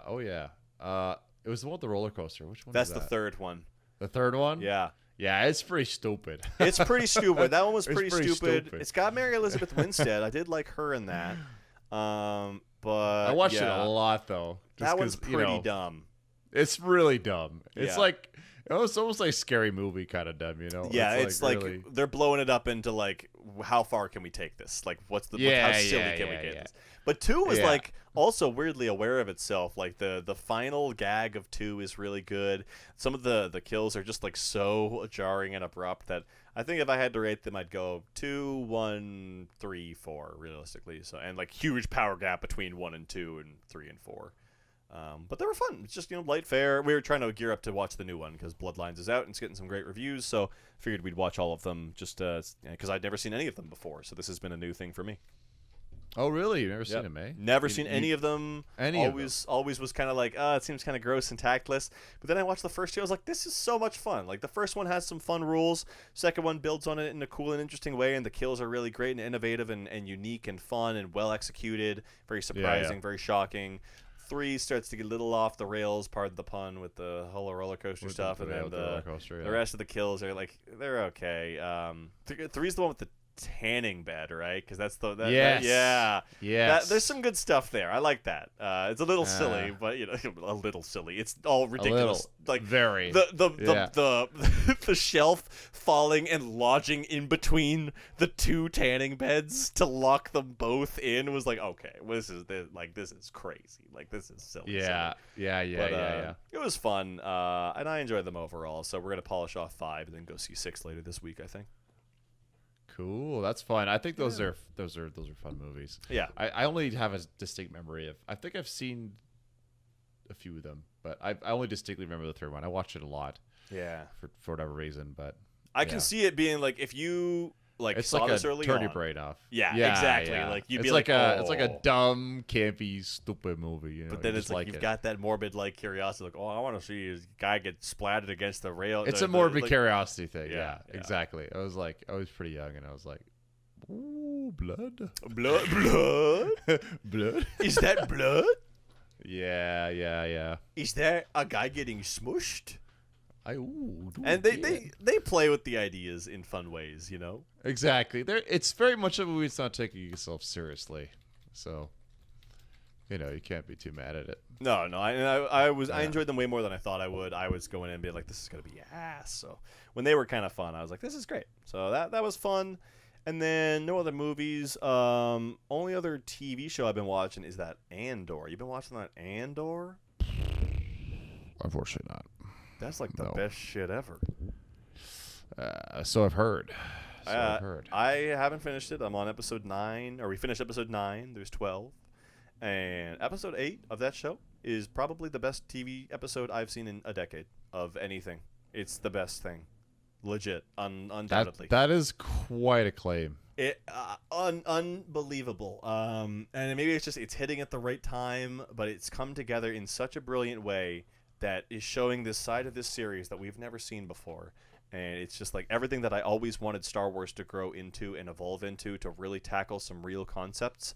And they're just doing it beautifully and perfectly. It's brilliant how well they're executing the show. Damn. They did it, man. I gotta watch it. They turned it around. It's the kind of thing that's like, oh wait, no, I do like Star Wars. It's the sequels that were wrong. Just get somebody who actually approaches the property with some tact and care. And that's the thing is, Tony Gilroy, the showrunner, has pretty much zero connection or love for Star Wars, and it shows because it's coming at it from a fresh perspective where he's trying to explore the morality of the rebels and the inner conflict within the rebellion and the Imperials and the inner conflict within the Imperials. How does a fascist dictatorship, a true empire, how do people within that live? How do they justify their actions? How do they abstract their how do they sort of absolve themselves of the responsibility of what they're doing on a day-to-day basis, when it's like they're signing papers that are confining hundreds of people to their death or worse, and it's like, well, they do it by offloading the responsibility onto other people, right? We see in the Empire how it's a broken system, how people who do believe in law and peace through order are consistently shut down and trodden upon, and how they can't get ahead in this system that was inherently created to oppress and hurt people. And then meanwhile on the rebellion side, it's like the same deal. Like, they're so dysfunctional, none of them have a rallying, like a person to rally behind. So you spend a lot of the early bit of season 2 just like seeing the rebellion just like be at its absolute neck with each other. Like, they're just like constantly fighting, and it's like, why have we never explored this side? It's like, clearly there's no black and white here. People have different motivations. Everyone in the rebellion side is just trying to survive and get through the day-to-day, and then the Empire, like, these people truly do believe in what they're doing, but they just can't get it done with the way the system is designed, right? Like, so it's the most compelling depiction of the Empire and the rebellion they've ever done in anything ever, and that alone is enough to, like, you should watch the show. I mean, you've sold me with that. I think that sounds very compelling. It's good stuff. Yeah, this one had missed me somehow, so I'm gonna have to check it out. And it's like, so often I feel like they do just devolve into, there's a reference to the character I like Obi-Wan is like that show is like the epitome of like, there's zero substance there. lots of references. None of it adds anything or says anything, and or can't stop saying the best things that all get you to really think about like everything that led to what is the most important moment in Star Wars, which is the destruction of the Death Star. And every character, every time an empire or like an imperial defects or helps out someone, or every time a standard civilian aids a rebel and like kind of shows that level of bravery, because this is a prequel and because we know where it's going, you feel like they're the most important character in the entire franchise, because it's like your act of bravery as this, you know, like, and they're so well written, they're so well acted, and every time they might just be like a nameless character for 5 minutes of screen time. Oh Jesus. But it might just be like a couple of minutes of screen time. That's all they have, and they'll like completely steal the show. And they just paint the most compelling depictions of these characters. And every time they kind of like rise to the occasion, it's like your actions single-handedly change the entire fate of the canon, to the point where it's like the entire Star Wars canon is broken up into before Battle of Yavin and after Battle of Yavin. And every character is integral in getting to the point where the Death Star plans get handed over in Rogue One. So it's like everything feels so like an essential building block to get to something we know is the most important turning point for the franchise. So it's like everything just has weight and gravitas and like brilliant writing. People sacrifice so much. No one's safe. Everyone's expendable. Like it's really like you gotta fear for these characters. Shit, like man. It's brilliant. All right, I'm sold. You Yeah, got it's me. honestly one of the best things I've seen in a long time. Incredible. Holy crap. Yeah, I didn't strong think it was. I thought it was good. I didn't think it was that good. It's I didn't know it was that good. it makes Mandalorian look base and simple. Like That's crazy. because it's actually like, you know, Mandalorian has the cool Western aesthetic, and it's very much doing its own kind of cowboy on the Wild West sort of frontier thing. But this is like, what if we explored how fascist dictatorships rise to power, how realistically bureaucracy fights against that through both politics and rebellion, like violence, but you know, the rebel leaders are trying to orchestrate the violence behind the scenes, and like it's brilliant. It's so good, man. So they've just nailed it with Andor, and I can't wait to polish it off. I'm finishing it this week, so we'll see what happens. Incredible. Yeah. All right. Wow. That's there you awesome. go. Yeah. I haven't really watched much of anything else, Oh, it's to all be good, honest. man. So, yeah. Pretty thorough little roundup there for our return to Frame Perfect. Season 3 is back, and we're here. I'm going to be playing some games on Twitch, probably. Still got that. I got some new art going as well, too. My good buddy Rock Lobster helped me out, did some new art decals. Placebo did the new sprites as well, too. My friend Jess did the new music, so we got some new materials here. We got a good band assembled, and I'm hoping I can get some more streaming going. Me and Tristan playing some City of the Wolves, maybe. I'll be streaming some more 14 as well too, as I get into Endwalker probably. But yeah, you can catch me on BurtBot64, and then Tristan, you can catch here on this lovely podcast, I believe. Indeed. That's Yeah. right here on Frame Perfect. Oh, he said the thing on Frame Perfect. We did it.